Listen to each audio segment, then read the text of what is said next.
اعوذ باللہ من الشیطان اللعین الرجیم بسم اللہ الرحمن الرحیم الحمد للہ وکفی وسلام علی عبادہ الذین اصطفی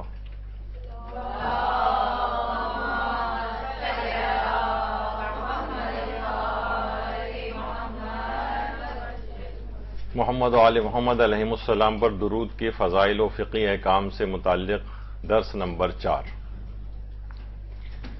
اس قدر یہ عظیم عبادت ہے، اس قدر اس کے فضائل ہیں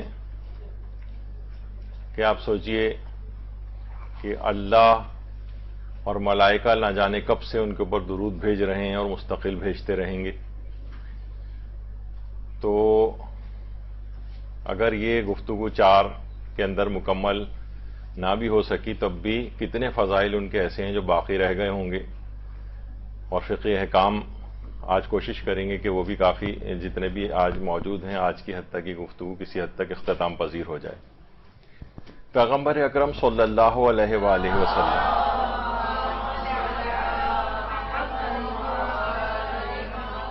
فرماتے ہیں کہ روز قیامت ایک امت ایسی آئے گی کہ جنہیں میں فقط کثرت صلوات کے ذریعے پہچانوں گا، یعنی ان کے دیگر اعمال کی ان کی وجہ پہچان نہیں بنیں گی، بلکہ وہ مجھ پر بہت زیادہ مجھ پر اور میری آل پر بہت زیادہ درود بھیجنے والے ہوں گے۔ ان کی کثرت صلوات کے ذریعے میں ان کو پہچان لوں گا کہ یہ فلاں لوگ ہیں، یہ فلاں امت ہے۔ تو یہ باقاعدہ ایک زبردست قسم کی ایک پہچان روز قیامت ایک قوم کی بنے گی۔ تو ہمیں چاہیے کہ ہم ظاہر ہے کہ اپنے دیگر اعمال کے اوپر تو ہمیں اپنا اعتبار نہیں ہے کہ وہ اس پیغمبر اکرم کی نگاہ میں آ بھی پائیں یا نہیں آ پائیں اپنے ناقص صورت ہونے کی وجہ سے، لیکن درود اگر کثرت کے ساتھ پڑھیں تو پیغمبر اکرم ہمیں الگ سے پہچان لیں گے۔ اور آیت اللہ شیخ محمد عراقی جو امام خمینی کے بھی استاد تھے، وہ یہ فرماتے ہیں کہ کسی بھی قسم کی اگر کوئی مشکل ہو، اس کے لیے اگر صلوات پڑھی جائے محمد و آل محمد پر، اور ایک تسبیح ایک کامل یعنی پورا ایک دورہ 100 دانوں والا جو ہوتا ہے یہ اگر پڑھ لیا جائے اور پھر اس کا ثواب 14 معصومین کو ہدیہ کیا جائے تو ہم نے دیکھا ہے کہ اس سے مشکلات بالکل رفع ہو جاتی ہیں۔ اللہم صلی علی محمد و آل محمد۔ تو اگر کوئی اور عمل ہمیں یاد نہیں بھی آئے، بعض اوقات ہوتا ہے نا کہ کوئی مشکل پیش آ جاتی ہے، اب سمجھ میں نہیں آتا کہ کون سا عمل کریں، تو یہ آسان ترین عمل ہے، ایک تسبیح درود پڑھیں محمد و آل محمد علیہ السلام پر، اس کا ثواب 14 معصومین کو ہدیہ کریں اور اس مشکل سے باہر آ جائیں۔ یہ آغا شیخ محمد عراقی نے اس کا ایک طریقہ بتایا ہے۔ مشکلات اور پریشانیوں میں بچنے کے لیے، حادثات سے بچنے کے لیے پچھلی دفعہ بھی ہم نے کچھ واقعات بیان کیے تھے۔ ایک واقعہ کتاب معراج النبوہ کے اندر درج ہے کہ ایک دفعہ ایک کشتی تھی جس میں بہت سارے لوگ سفر کر رہے تھے اور مومنین وغیرہ بھی اس کے اندر تھے، عام مسلمان بھی تھے۔ تو کشتی بہت زیادہ اس کا شکار ہو گئی طوفان کا، اور قریب تھا کہ ظاہر طوفان کچھ تھوڑی دیر کے لیے تو نہیں ہوتا ہے، گھنٹوں اس طرح سے طوفان سمندر میں آ رہا ہوتا ہے، تو بہت قوی امکان اس بات کا تھا کہ کہیں کشتی الٹ نہ جائے۔ تو اس میں سے ایک شخص تھا، اس کو ایک اونگ آ گئی، خواب میں اس نے دیکھا کہ پیغمبر اکرم صلی اللہ علیہ وآلہ وسلم تشریف لائیں،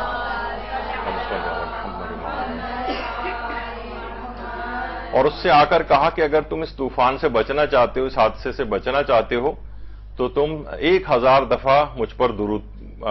پر اور میری آل پر درود بھیجو، تم اس مشکل سے باہر آ جاؤ گے۔ یہ شخص نیند میں خواب میں اس نے دیکھا تھا، اونگ آ گئی تھی اس کو، یہ فوراً بیدار ہوا، اس نے اور جو کشتی میں سوار افراد تھے ان کو بھی یہ بات بتائی، سارے کے سارے لوگ اسی وقت درود پڑھنے لگے، اور ابھی 300 دفعہ ہی درود پڑا تھا کہ اچانک سے طوفان بالکل تھم گیا اور انہیں سب کی جان بچ گئی۔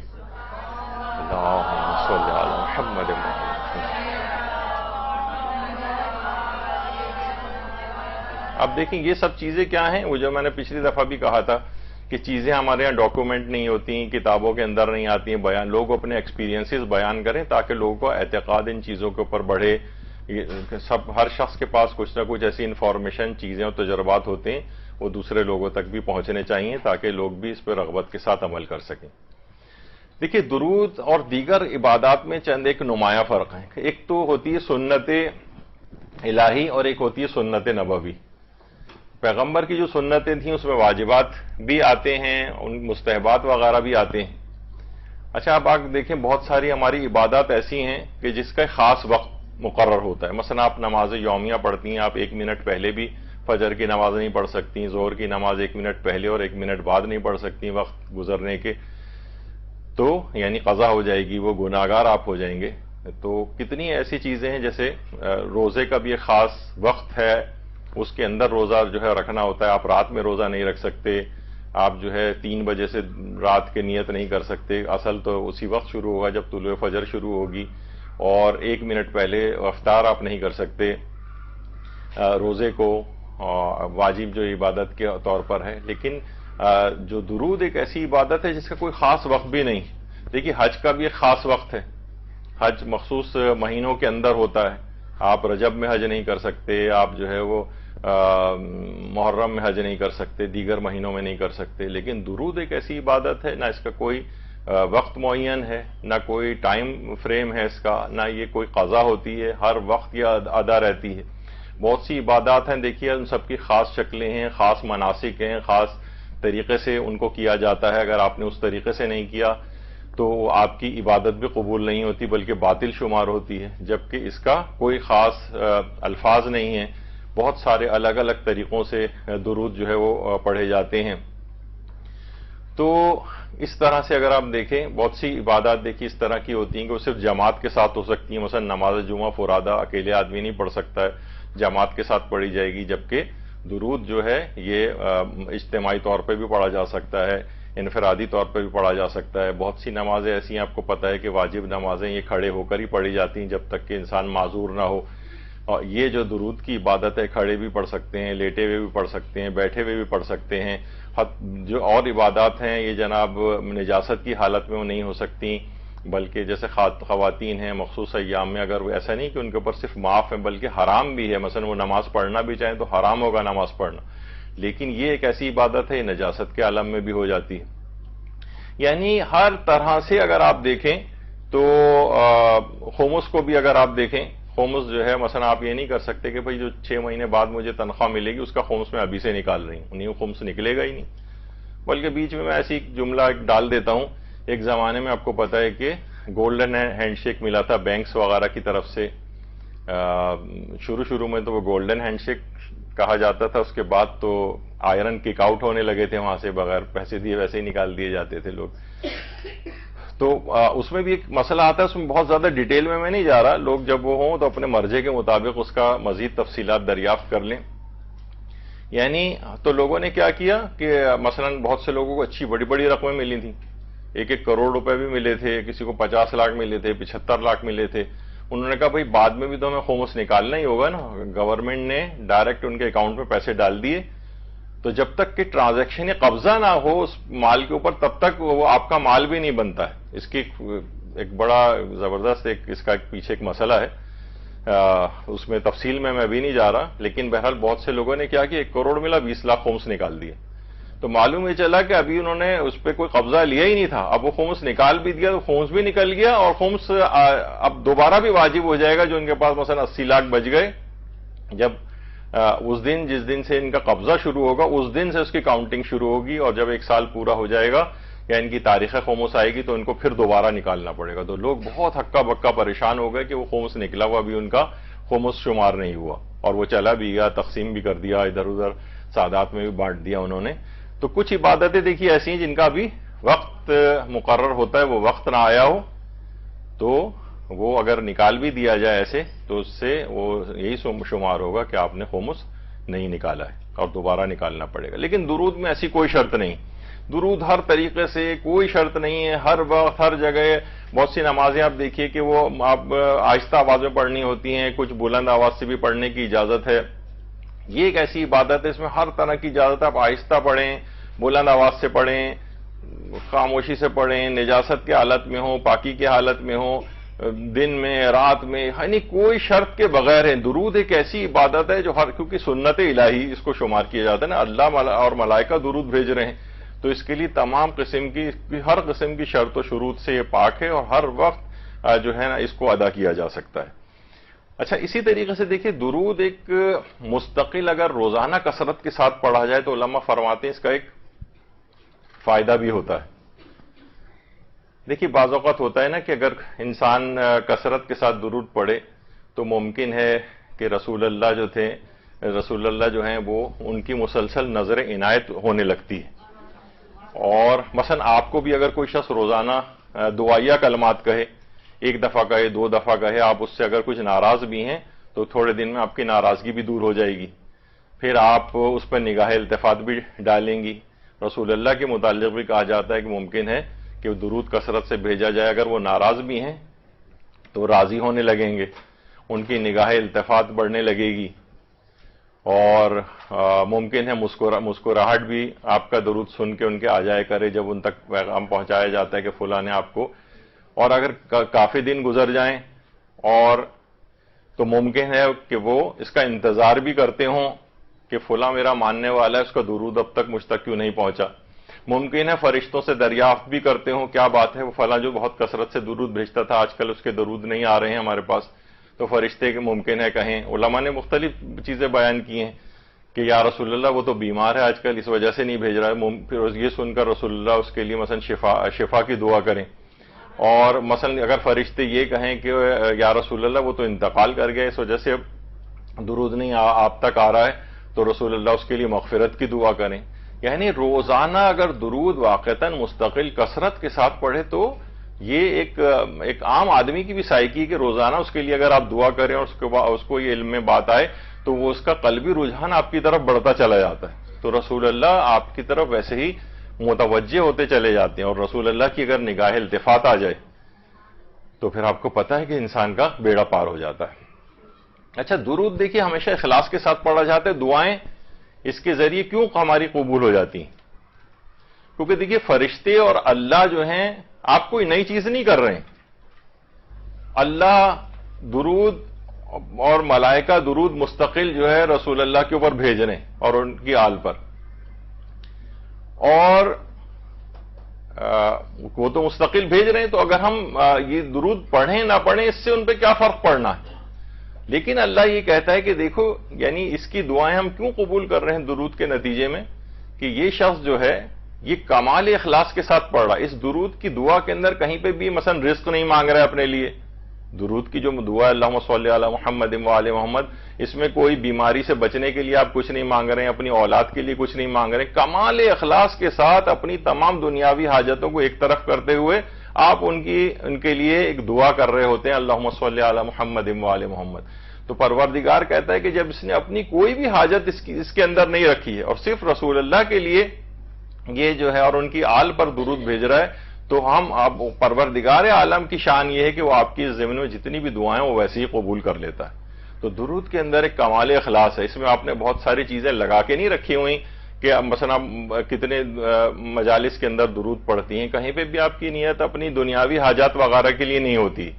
کمال اخلاص کے ساتھ بس ان کی عظمت کے تحت ان کے لیے ایک دعائیہ کلمے کے طور پر اس کو پڑھا جاتا ہے، تو اس بنا پر پروردگار آپ کی ان دعاؤں کو قبول بھی کر لیتا ہے۔ جب یہ کہا جاتا ہے کہ دیکھیے ہم جتنی بھی دعائیں اللہ سے مانگتے ہیں وہ ساری ظنی القبول ہوتی ہیں، پتہ نہیں امید ہے کہ وہ اللہ قبول کرے گا لیکن ہمیں یقین نہیں ہوتا، ان کو اگر قطعی القبول بنانا ہے آپ نے 100% ہماری جو ہے وہ دعائیں قبول ہو جائیں، تو جب بھی روایات کے اندر یہ بات آئی ہے کہ دعاؤں کے اول و آخر کے اندر درود کو رکھا جائے اور درمیان کے اندر دعا کو رکھا جائے، تو اللہ کی ذات اس بات سے بہت کہیں کریم ہے کہ وہ دعا کے اول و آخر کو تو قبول کر ہی رہا ہے، وہ درمیان دعا کو رد کر دے۔ وہ کہے کہ یہ کریم کی شان سے بعید ہے، کیونکہ دیکھیے دعا تو وہ اس کو صلوات تو آپ کی قبول کرنی ہی کرنی، وہ کیونکہ آپ نے دعا کے اول و آخر کے اندر لگا دی، اب یہ قطعی القبول کے اندر چلی جائے گی، ظنی القبول کو آپ نے قطعی القبول بنا دیا۔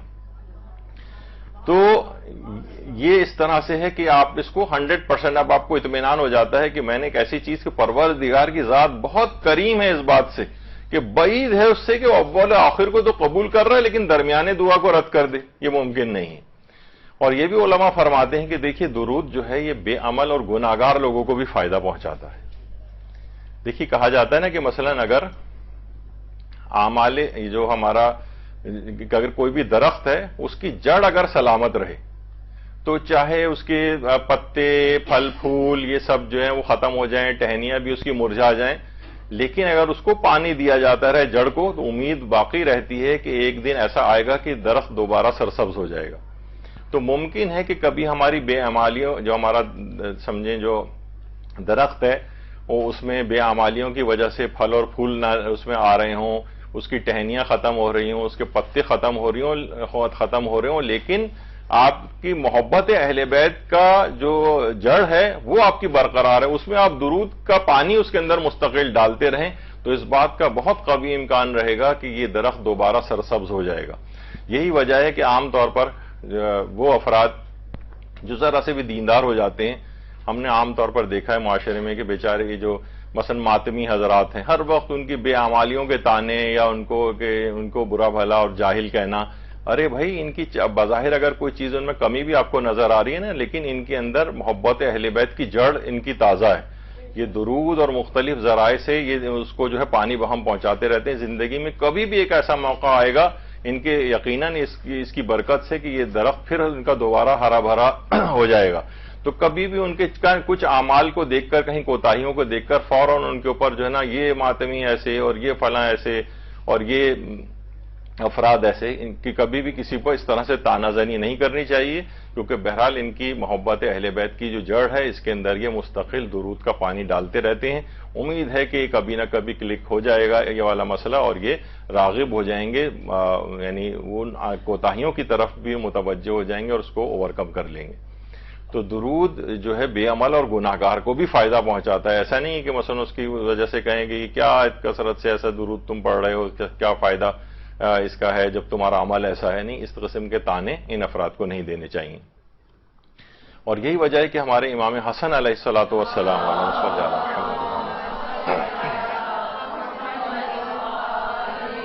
وہ فرماتے تھے کہ دلوں کو بھی زنگ لگتا ہے اور دلوں کو زنگ دور کیا جا سکتا ہے محمد و آل محمد پر کثرت کے ساتھ درود پڑھ کر۔ دلوں کے اوپر زنگ کثرت درود کے ذریعے ہٹایا جا سکتا ہے، اور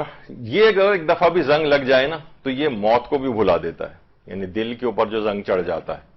اور یہاں پہ بھی روایتوں میں آیا، پیغمبر فرماتے ہیں کہ انسان کے دل میں بھی زنگ لگتا ہے۔ جب پوچھا گیا کہ اس کی صفائی کیسے ممکن ہے تو پیغمبر نے فرمایا کہ دل کے زنگ کی صفائی موت کو یاد کرنے سے اور کثرت سے تلاوت قرآن کرنے سے ہوتی ہے، یعنی یہ سیقل ہوتا ہے دل آپ کا ان کے ذریعے۔ اور قرآن کی لیکن تلاوت کیا ہے، اسے جلا بخشتی ہے، اس کے اوپر سے اس زنگ کو ہٹاتی چلی جاتی ہے۔ اور ایک اور طریقہ بھی ہے، پیغمبر نے فرمایا کہ آپس میں مذاکرات کیا کرو، ملاقات رکھو، ایک دوسرے سے حدیث بیان کرو، کیونکہ حدیث دلوں کو جلا بخشتی ہے۔ بے شک دلوں پر بھی ایسے ہی زنگ چڑھ جاتا ہے جیسے تلوار پر، حدیث ہی دلوں کے زنگ کو دور کرتی ہے۔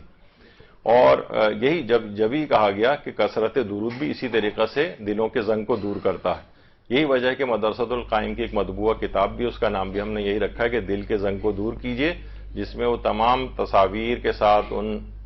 اہم ترین احادیث کو بیان کیا گیا۔ یہ گھروں کے اندر رکھنی چاہیے، ایک ڈرائنگ روم میں رکھنی چاہیے۔ لوگ آتے ہیں، میگزینز رکھے ہوتے ہیں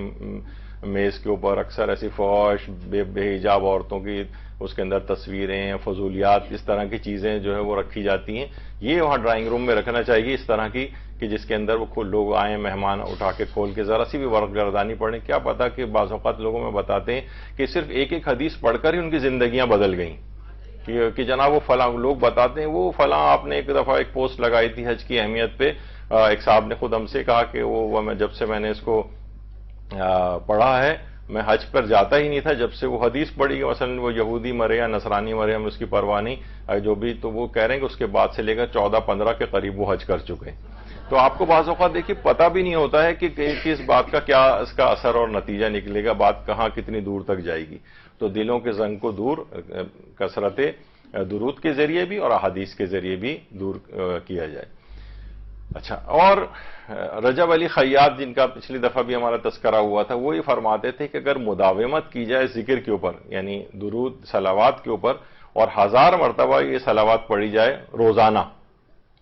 اور کم سے کم 40 راتوں تک اس کو پڑھا جائے، تو یہ تجربہ ہوا ہے اس بات کا کہ اس سے پروردگار کی محبت دل کے اندر پیدا ہو جاتی، کیونکہ ایک دفعہ بھی اگر پروردگار کی محبت دل کے اندر پیدا ہو جائے تو بس اس کے بعد پھر گناہ خود بخود اس سے چھوٹتے چلے جاتے ہیں، اطاعتیں اس کے پیچھے آتی چلی جاتی ہیں. یعنی فرماتے ہیں کم سے کم 40 روز تک اگر 1000 دفعہ روزانہ اگر درود کو پڑھا جائے تو نوٹ کیا گیا کہ اس سے اللہ کی محبت دل میں شدید ہو جاتی ہے. تو یہ اس کو کثرت سے اس طرح سے جو ہے پڑھا جائے. آیت اللہ بہجت کے متعلق یہ بات کہی جاتی ہے کہ وہ ویسے تو ہمارے سارے علماء، فقہا، مجتہدین وغیرہ وہ عبادات کے اندر بہت رغبت رکھتے ہیں اور اپنے ایک دن کے خاص اوقات عبادات کے اندر بھی گزارتے ہیں، لیکن آیت اللہ بہجت ان میں ذرا ایک نمایاں سا ایک نام، جن کے متعلق زیادہ چیزیں ڈاکومنٹ ہو گئی ہیں، تو وہ کثرت کے ساتھ صلوات خاص طور پر، لیکن کہا جاتا ہے دعائیں، اذکار، زیارات اس کو اور تعقیبات اس کو بہت کثرت کے ساتھ انجام دینے والے تھے، جس میں خاص طور پر درود کی کثرت بہت زیادہ ہوتی تھی. آج بہت سارے ان کے اقوال صرف درود سے متعلق بھی آپ کی خدمت میں پیش کیے جائیں گے کہ آغا بہجت کس طرح سے یہ چیزیں لوگوں کو بتاتے تھے. ان سے ایک دفعہ کسی نے پوچھا کہ آخر حضرت حجت سے ملاقات کا طریقہ کار کیا ہے؟ اللہم صلی علی محمد.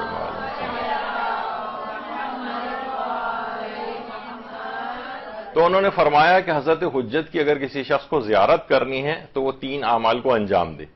ان میں ایک تو ہے کہ وہ حضرت حجت کے ظہور کی دعا کرے، اللہم عجل لولیک الفرج. کم سے کم اتنا بھی وہ اپنے نمازوں کے قنوت کے اندر اس کو ایڈ کر لے، اور کوئی قنوت ایسا نہ ہو جو اس کے بعد آپ چاہیں دعا پڑھیں، لیکن اللہم عجل لولیک الفرج والی دعا یہ تو ضرور. تو پہلی چیز تو فرماتے ہیں کہ آپ جتنا تعجیل فرج کی دعا کریں گے اتنا ہی زیادہ امکان بڑھے گا کہ جو امام کے لیے آپ دعا کر رہے ہیں ان کے ظہور کے لیے، تو امام اتنے ہی متوجہ ہوں گے، آپ سے ملاقات کا چانس بڑھتا چلا جائے گا. دوسرا فرماتے تھے کہ مشتاقان زیارت حضرت حجت کو نمازوں کے لیے مسجد جمکران میں زیادہ حاضر ہونا چاہیے. یہ بھی کہتے تھے اگر واقعی آپ کو زیارت کرنی ہے تو بہت ایسے واقعات ہیں کہ حضرت حجت کی لوگوں سے جو ہے وہ اس انداز سے ملاقاتیں ہوئی ہیں، تو انہوں نے فرمایا کہ نمازوں کے لیے خاص طور پر وہاں مسجد جمکران میں حاضری. اور تیسرا فرماتے تھے کہ حضرت حجت کی تعجیل فرج اور سلامتی کے لیے اللہم صلی علی درود اور صلوات جو ہے یہ کثرت کے ساتھ پڑھی جائے. اللہم صلی علی محمد.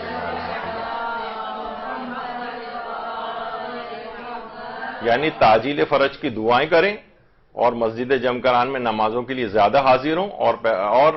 امام زمانہ علیہ السلام کے لیے ان کی سلامتی کے لیے اور تعجیل کے لیے کثرت کے ساتھ درود بھی بھیجیں. یہ 3 اعمال بتاتے تھے کہ یہ ان سے ملاقات کے لیے بہت فائدہ مند ہے. تو بہرحال ہمیں بھی چاہیے کہ امام زمانہ علیہ السلام کے ظہور کے لیے ایک درود بآواز بلند آپ لوگ بھی پڑھیں.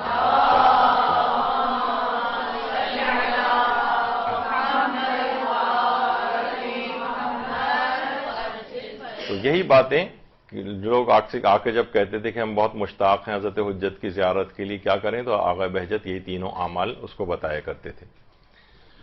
اور یہ بھی فرماتے ہیں کہ جتنا آیت اللہ بہجت فرماتے تھے کہ جس قدر بھی آپ زیادہ صلوات پڑھیں گے اس کی اس قدر آثار و برکات ہیں کہ اتنا ہی عشق اہل بیت آپ کے اندر پیدا ہوتا چلا جائے گا. جتنا عشق اہل بیت پیدا ہوگا اتنی ہی مادی لذتوں سے انسان دور ہوتا چلا جائے گا. اور پھر فرماتے ہیں کہ یعنی اتنا دور ہو جائے گا کہ پھر اس کے ذمے کوئی گناہ بھی باقی نہیں رہے گا. پھر رسول اللہ کی حدیث بھی بیان کی کہ من صلی علیہ مرتن لم یبق لہ من ذنوبہ ذرۃ، یعنی جو شخص ایک دفعہ بھی صلوات پڑھ لیتا ہے تو گناہ کا ایک ذرہ بھی اس کے اوپر باقی نہیں رہتا. یہ رسول اللہ کی حدیث بیان کی ہے. درود بھیجیے محمد محمد.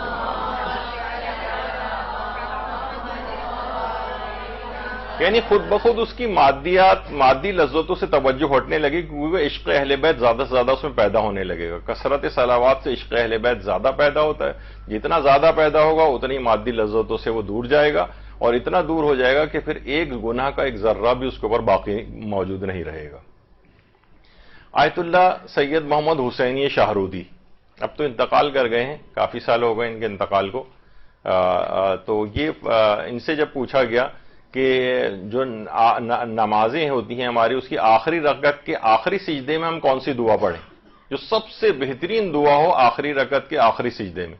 دیکھیے آپ کو پتا ہے کہ نمازوں کے سجدے میں تلاوت قرآن کرنا مکروہ ہے. سوائے قرآنی جو دعائیں ہیں وہ مکروہ نہیں ہیں. یعنی جتنی بھی انبیاء کی دعائیں ہیں قرآن کے اندر وہ مکروہ نہیں ہے، یعنی قرآنی دعائیں مکروہ نہیں ہیں، لیکن خود تلاوت قرآن کرنا یہ مکروہ ہے۔ تو ان سے پوچھا گیا آخری رکعت کا جو آخری سجدہ ہوتا ہے اس میں ہم کون سی دعا پڑھیں؟ تو آیت اللہ سید محمد حسینی شاہرودی نے اس میں یہ چیز بتائی کہ آخری رکعت کا جو آخری سجدہ ہے اس میں تعجیل فرج کی نیت سے درود بھیجا جائے محمد و آل محمد پر۔ اللہم صلی علی محمد و آل محمد۔ یہ سب سے بہترین دعا ہے، یعنی اگر اس میں ہم کہیں اللہم صلی علی محمد و آل محمد وعجل فرجہم، تو یہ تعجیل فرج کے لحاظ سے یہ بہترین صلوات اور یہ بہترین دعا شمار ہوگی۔ آخری رکعت کے آخری سجدے میں اس کو ایڈ کرنا چاہیے۔ اچھا، ایک سوال یہاں پر ابھرتا ہے اور عام طور پر غیر شیعہ افراد کی طرف سے یہ آتا ہے جب وہ ہماری نمازوں کو سنتے ہیں کہ رکوع و سجود تو دیکھیے اللہ کے لیے ہوتا ہے، تو یہ غیر اللہ پر ہم درود کیوں بھیج رہے ہیں؟ اللہ ان کے لحاظ سے ایک تو غیر اللہ اور من دون اللہ، اس کا بھی جو ہے نا وہ عام طور پر لوگ ان کو بھی شمار کر لیتے ہیں کہ یہ بھی من دون اللہ یا غیر اللہ ہیں۔ تو رکوع اور سجود تو اللہ کے لیے، پھر درود کیوں؟ اگر ویسے آپ صرف سبحان ربی الاعلیٰ اور سبحان ربی العظیم و بحمدہ وغیرہ جو وہ کہتے ہیں یہ تو صحیح ہے کہ اللہ کے لیے رکوع اور سجدہ ہو رہا ہے تو ذکر بھی اسی کا ہونا چاہیے، یہ آپ غیر اللہ کا تذکرہ اس میں درود کی صورت میں کیوں لے آئے ہیں؟ تو اگر کوئی شخص رکوع میں، آپ کو پتا ہے کہ واجب ذکر کو پڑھنے کے بعد اس کے بعد ہمارے یہاں کتنا رائج ہے کہ درود بھی پڑھا جاتا ہے، رکوع میں بھی پڑھا جاتا ہے اور سجود کے اندر بھی پڑھا جاتا ہے۔ تو دیکھیے سب سے پہلی تو چیز یہ کہ ہمارے پاس روایات ہیں۔ امام محمد باقر علیہ الصلوۃ والسلام فرماتے ہیں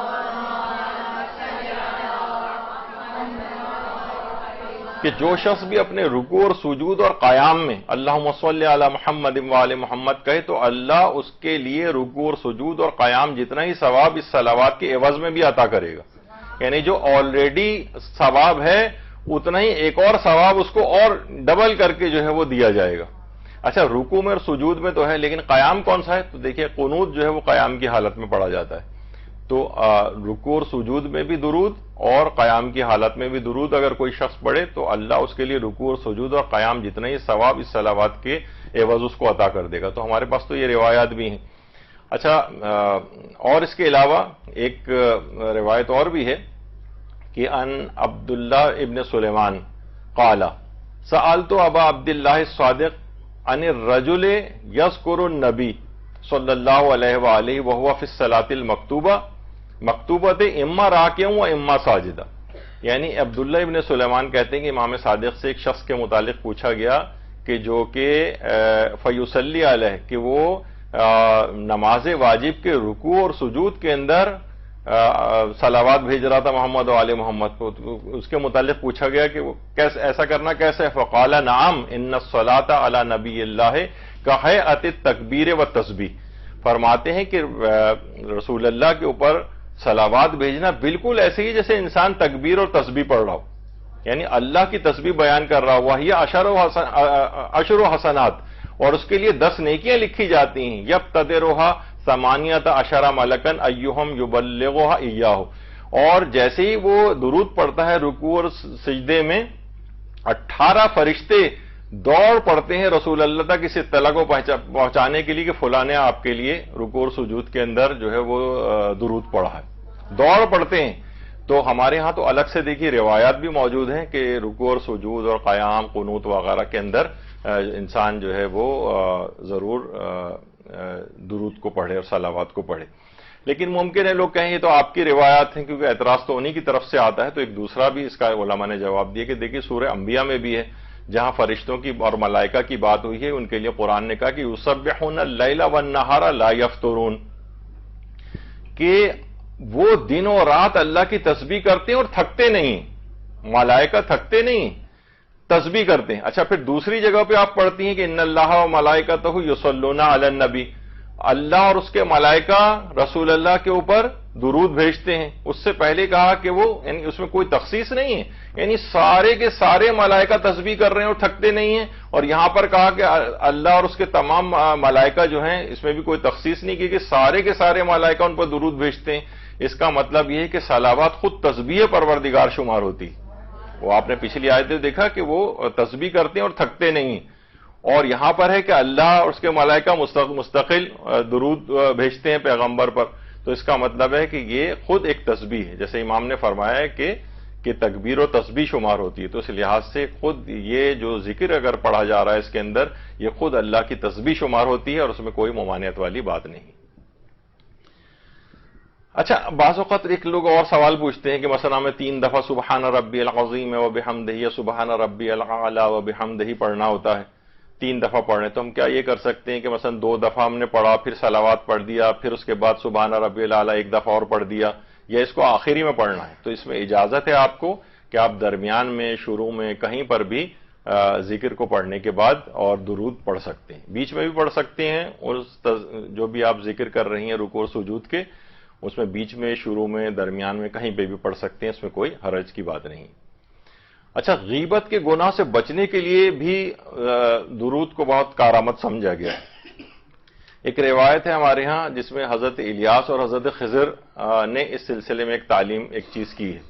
اچھا، کچھ علماء کا یہ نظریہ ہے کہ یہ شاید ایک امکان ہے اس بات کا بھی کہ یہ دونوں ایک ہی شخصیت کے نام ہوں۔ ممکن ہے حضرت خضر ہی کو حضرت الیاس کہا گیا ہے، حضرت الیاس کو ہی حضرت خضر کہا گیا ہے، یعنی بہرحال ایک ذرا امکان ہے اس چیز کا بھی۔ اور حضرت خضر کا آپ کو پتا ہے کہ ویسے تو ان کا نام، اصل نام روایت میں ہے کہ بلیا ان کا نام تھا، لیکن ان کا خضر اصل میں لقب ہے، کیونکہ جہاں پہ بھی حضرت خضر جاتے تھے تو وہ، اور جاتے ہیں، وہ جگہ سرسبز و شاداب ہو جاتی تھی،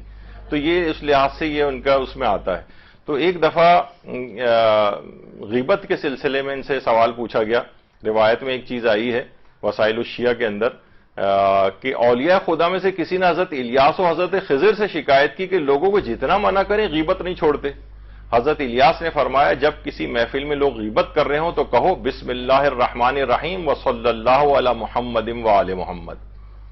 پھر حضرت خضر نے فرمایا جب کوئی شخص کسی محفل سے نکلتے وقت یہ دعا پڑھے تو اللہ ایک فرشتے کو بھیجتا ہے جو اہل محفل کو اس شخص کی غیبت سے روک دیتا ہے۔ جو اٹھ کے جا رہا ہے نا، بعض اوقات ہم اٹھ کے جاتے ہیں تو لوگ ہماری غیبت کرنے لگتے ہیں، تو اگر کوئی شخص کسی محفل سے نکلتے وقت اس دعا کو پڑھے بسم اللہ الرحمن الرحیم وصلی اللہ علی محمد وآل محمد، تو اللہ ایک فرشتے کو پیدا کرے گا جو اہل محفل کو اس کی غیبت سے روک دے گا۔ یعنی آپ بھی جب کسی محفل کے اندر جائیں، عموماً ہوتا ہے رشتہ داروں کے پاس جا رہے ہیں، آپ کو پتا ہے کہ تھوڑی سی بھی دیر، زیادہ دیر اگر بیٹھنا پڑ جائے رشتہ داروں کے پاس تو کہیں نہ کہیں سے غیبتیں لوگوں کی شروع ہو جاتی ہیں۔ میرے اپنا ایک ویسی کامن پریکٹس ہے، میں بہت زیادہ غیر ضروری آمد و رفت نہیں رکھتا، لیکن ایسی موقعوں کی تلاش میں رہتا ہوں جب ایک کمبائنڈ قسم کی جو گیدرنگ ہوتی ہے نا، جس میں زیادہ رشتہ دار شریک ہو رہے ہوتے ہیں، کوئی ایسی محفل وغیرہ، تو وہاں پر غیبتوں کا امکانات، عورتوں کا تو مجھے پتہ نہیں، وہاں پہ بھی وہ بہرحال نکال لیتی ہیں مواقع، لیکن عام طور پر مرد حضرات میں یہ نہیں ہوتا، ادھر ادھر سیاست کی باتیں ہو جاتی ہیں، ایک دوسرے سے خیر خیریت، اسی میں ٹائم پاس ہو جاتا ہے، کھانا وانا لگ جاتا ہے، تو اس میں ذرا مواقع کم ملتے ہیں، بنسبت ہے کہ آپ اسپیشلی الگ سے جائیں، گھنٹوں ان کے پاس بیٹھیں، صبح گئیں یا رات کو بھی رک رہے ہیں وہاں پر، تو بہت قوی امکانات اس بات کے ہوتے ہیں کہ غیبتیں ہو جائیں گی، تو وہاں جا کر کہیں بسم اللہ الرحمن الرحیم وصلی اللہ علی محمد وآل محمد، اور جب اٹھ کے جانے لگیں تاکہ آپ کی بھی غیبتیں نہ ہوں، یہ والا کلمہ دوبارہ دہراتے ہوئے چلے جائیں،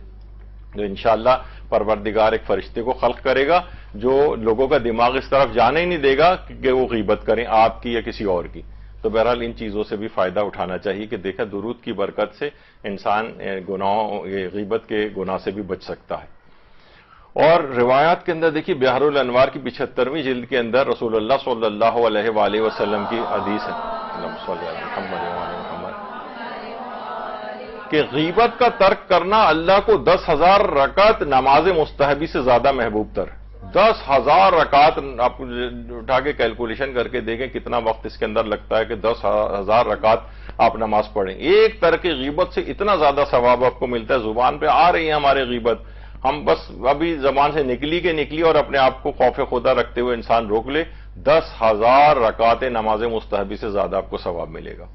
تو بہرحال یہ ایک بڑا بہترین ایک طریقہ ہے۔ اسی طریقے سے ایران وغیرہ کے اندر تو ایک چیز بڑی کامن ہے کہ جہاں جھگڑا اور تکرار ہونے لگتا ہے آپس میں، کتنی جگہ ہم دیکھتے ہیں ایئرپورٹ پر، حج کے موقع پر، زیارات میں، جہاں ذرا لوگ آپس میں ذرا لڑتے جھگڑتے لگتے ہیں، ایرانی کرتے ہیں آ کر فوراً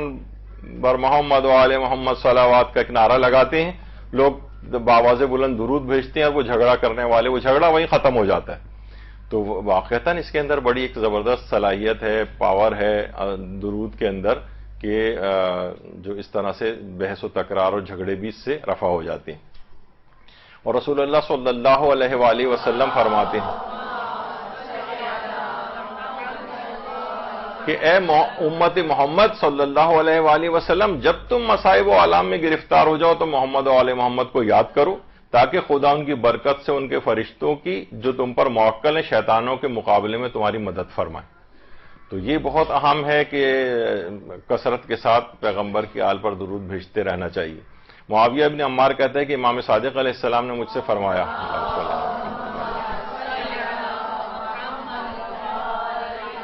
کہ معاویہ کہ تمہیں معلوم نہیں کہ مرد امیر المومنین علی علیہ السلام کی خدمت میں آیا اور اپنی دعا کے قبول ہونے میں دیر ہونے کی شکایت کی؟ تو حضرت امیر نے اس سے فرمایا کہ تم نے دعائے سریع الاجابت نہیں پڑھی؟ اس نے جواب دیا یہ کون سی دعا ہے یعنی فوراً قبول ہونے والی؟ حضرت نے فرمایا کہو اور خدایا میں تیری طرف محمد اور ان کے اہل بیت کے حق کا واسطہ لے کر آیا ہوں، خدایا آپ کو اور آپ کے محمد و آل محمد کا واسطہ دیتا ہوں کہ محمد و آل محمد پر صلوات بھیج اور میری فلاں فلاں حاجت کو قبول فرما۔ یہ جملے جب تم کہو گے تو فوراً دعائے سریع الاجابہ ہے، فوراً تمہاری دعا قبول ہو جائے گی۔ یعنی اس نے کہا تھا نا آخر کی دعا میں جو ہے مجھے تاخیر ہو جاتی ہے قبولیت میں، تو کہا کہ یہ تیز رفتاری کے ساتھ دعا تم اس انداز سے کیوں نہیں پڑھتے ہو؟ تو یہ بھی رائج رکھنی چاہیے اپنی دعاؤں میں۔ اور یہ بھی چھٹے امام نے فرمایا کہ تمہیں ایسی چیز نہ بتاؤں جس کے سبب تم جہنم کی آگ سے بچ جاؤ۔ راوی نے کہا کہ کیوں نہیں آپ بتائیے؟ آپ نے فرمایا فجر کے بعد کہو اے میرے اللہ صلوات و سلام بھیج محمد و آل محمد پر، اور اس بات کو 100 دفعہ کہو، اس کے ذریعے سے اللہ تم کو جہنم کی گرمی سے بچا لے گا۔ تو یہ بہت بہترین اللہم صلی علی محمد، یعنی اگر کسی کے پاس اس کا موقع ہو تو نماز فجر کے بعد 100 مرتبہ درود اگر پڑھے تو وہ جہنم کی آگ سے محفوظ ہو جائے گا۔ اور شب جمعہ اور روز جمعہ کے متعلق کہا جاتا ہے 100 مرتبہ صلوات بھیجے گا، خدا ایک فرشتے کو خلق کرے گا جو ہمیشہ اس کے ساتھ رہے گا، حتیٰ کہ قبر میں بھی ایک دوست کی طرح سے اس کی رہنمائی کرے گا۔ یعنی شب جمعہ اور روز جمعہ یہ اپنے پاس ایک دفعہ میں نے بہت پہلے بیان کیا تھا، اور ہمارا ایک ارادہ بھی ہوا تھا ایک کیلنڈر بنانے کا، روزانہ کے اعتبار سے کون کون سی چیزیں ایسی ہیں جو ہمیں اعمال انجام دینے چاہیے جو بہت فائدے مند ہیں۔ وہ اتنا پورا نہیں ہو سکا وہ، لیکن بہرحال کوئی انسان اپنے پاس ہی کوئی ڈائری کیلنڈر کے اوپر مارک کر کے رکھ لے کہ روزانہ دیکھ لیا کرے کہ مجھے آج کیا کرنا ہے، شب جمعہ کون سے اعمال انجام دینے ہیں، جو روز جمعہ کیا کرنے ہیں، چھوٹا چھوٹا سائڈ میں لکھ لے تاکہ اسے یاد رہے۔ تو روز جمعہ اور شب جمعہ 100 مرتبہ درود کی بھی تاکید آئی ہے۔ اچھا ایک چیز لوگ پوچھتے ہیں کہ کیا درود میں ایسا اضافہ کیا جا سکتا ہے کہ اللہم صلی علی محمد وآل محمد وعجل فرجہم وسہل مخرجہم والعن اعداءہم؟ تو جی ہاں یہ اضافہ بھی کیا جا سکتا ہے۔ لوگ عام طور پر اعتراض کرنے لگے ہیں کہ یہ درود میں اس قسم کے اضافے کیوں کیے جا رہے ہیں، حالانکہ یہ روایات کے اندر بھی یہ چیزیں بیان ہوئی ہیں۔ ہمارے چھٹے امام جعفر صادق علیہ السلام اللہم صلی علی محمد فرماتے ہیں کہ جو بھی نماز جمعہ کے بعد 7 مرتبہ کہے اللہم صلی علی محمد وآل محمد وعجل فرج آل محمد، تو یہ شخص حضرت کے اصحاب اور مددگاروں میں شامل ہو جاتا ہے۔ بہت سے لوگ اس کو کہنے لگے ہیں کہ یہ نئے نئے درود آنے لگے ہیں، وعجل فرجہم نہیں کہنا چاہیے، یعنی اس کے مخالفین بھی پیدا ہو گئے۔ تو ان کو آپ بتائیں کہ باقاعدہ یہ آیت اللہ سید مرتضی مجتہدی سیستانی نے صحیفہ مہدویہ جو کتاب لکھی ہے اس کے اندر بھی اس کو درود کو جو ہے وہ بیان کیا ہے۔ اور یہ بھی مفاتیح الجنان کے اندر بھی کہ روز جمعہ جو یہ صلوات بھیجے اللہم صلی علی محمد وآل محمد وعجل فرجہم 100 مرتبہ پڑھے تو اللہ اس کی 60 حاجات کو قبول کرے گا، 30 حاجات دنیا کے سلسلے میں اور 30 حاجات آخرت کے سلسلے میں اس کی بر آئیں گی۔ تو یہ وعجل فرجہم کے ساتھ جو اضافہ ہے یہ بالکل کیا جا سکتا ہے، ولن آداہم یہ بھی اس کے ساتھ اضافہ ہو سکتا ہے۔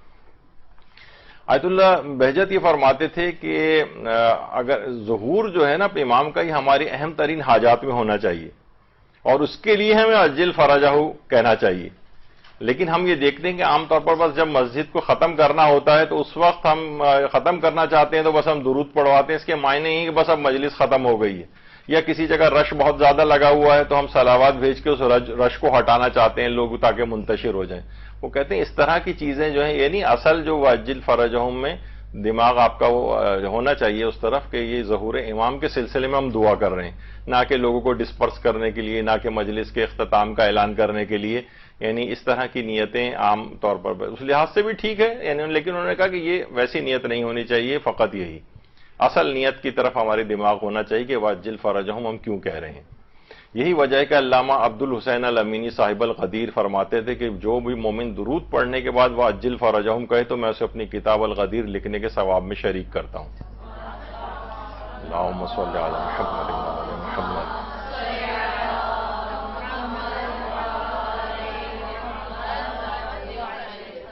اور وہ جو انہوں نے کتاب لکھی تھی، وہ کتاب جس میں ثواب میں شریک کر رہے ہیں، علامہ امینی نے 11 جلدیں لکھی ہیں، اس میں 40 سال کا انہیں عرصہ لگا ہے، روزانہ 17 گھنٹے مطالعہ کرتے تھے۔ خود فرماتے تھے اس کتاب کی تالیف میں نے 10,000 کتابوں کو پہلے صفحے سے آخری صفحے تک پڑھا ہے، اور اس تحقیق میں تقریباً 1 لاکھ کتابوں کی طرف رجوع کیا ہے۔ تو وہ 11 اور اس کے ثواب میں وہ آپ کو شریک کر رہے ہیں اگر وعجل فرجہم میں آپ کہتی ہیں درود کے ساتھ۔ اللہم صلی علی محمد وعلی محمد۔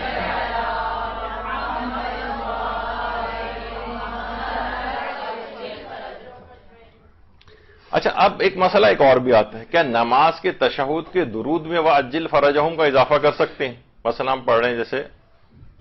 تشہد آپ نے پڑھا، جب اس میں پڑھ رہے ہیں اللہم صلی علی محمد وعلی محمد، اس میں بھی وعجل فرجہم اگر ہم لگا دیں تو علماء سے پوچھا گیا تو انہوں نے کہا کہ بہرحال اس کو پڑھا تو جا سکتا ہے، کیونکہ یہ ایک دعا ہے، دعا نماز میں بڑھائی جا سکتی ہے کہیں پر بھی، تو تشہد میں بھی۔ البتہ ایسا نہ ہو کہ اس کو اس دماغ میں کہ یہ الگ سے یہ کہا نہیں گیا ہے، حکم نہیں دیا گیا ہے کہ آپ تشہد کے واجب جز کے طور پر اس کا اضافہ کریں۔ آغا سیستانی نے کہا کہ البتہ وَتَقَبَّلْ شَفَاعَتَهُ وَارْفَعْ دَرَجَتَهُ وغیرہ والی جو دعا ہے جو باقاعدہ مسنون ہے، جو تشہد کے آخر میں پڑھی جاتی ہے، بہتر ہے وہ پڑھیں، لیکن یہ کہ اگر کوئی شخص پڑھ بھی رہا ہے تشہد کے ساتھ جو درود ہے اس میں وعجل فرجہم کا اضافہ کر رہا ہے تو اس میں کوئی حرج نہیں، بالکل جائز ہے۔ اچھا دیکھیے، ایک اور بھی بات ہے صلوات کے متعلق، کچھ جو چیزیں معاشرے میں محاورے کے طور پر بھی مثلا کہا جاتا ہے گزشتہ راہ صلوات آئندہ راہ احتیاط۔ مثلا کوئی غلطی کسی سے ہو چکی ہے تو عام طور پہ کہا جاتا ہے چلو جس طرح ہم اپنے عام زبان میں کہتے ہیں نا، مٹی پاؤ کسی بھی چیز کے اوپر، چھوڑو جو ہو گیا ہو گیا، اب آگے کی بات کرو۔ تو اس کو اس میں ایک محاورہ رائج ہے کہ گزشتہ راہ صلوات، یعنی جو گزر گیا اس پہ صلوات بھیجیں، اور آئندہ راہ احتیاط، آئندہ احتیاط کریں کہ وہ غلطی نہ ہو۔ یہ تو ایک لحاظ سے ٹھیک ہے، لیکن کچھ دیکھیے قابل گرفت محاورے بھی ہیں معاشرے کے اندر۔ کچھ چیزیں ایسی ہیں جو کہ نا رائج تو ہو گئی ہیں لیکن یہ اتنی اچھی نہیں ہے ان کا رائج ہونا، بہرحال ہو گئی ہیں رائج۔ جس طرح کچھ جیسے صلواتیں سنانا،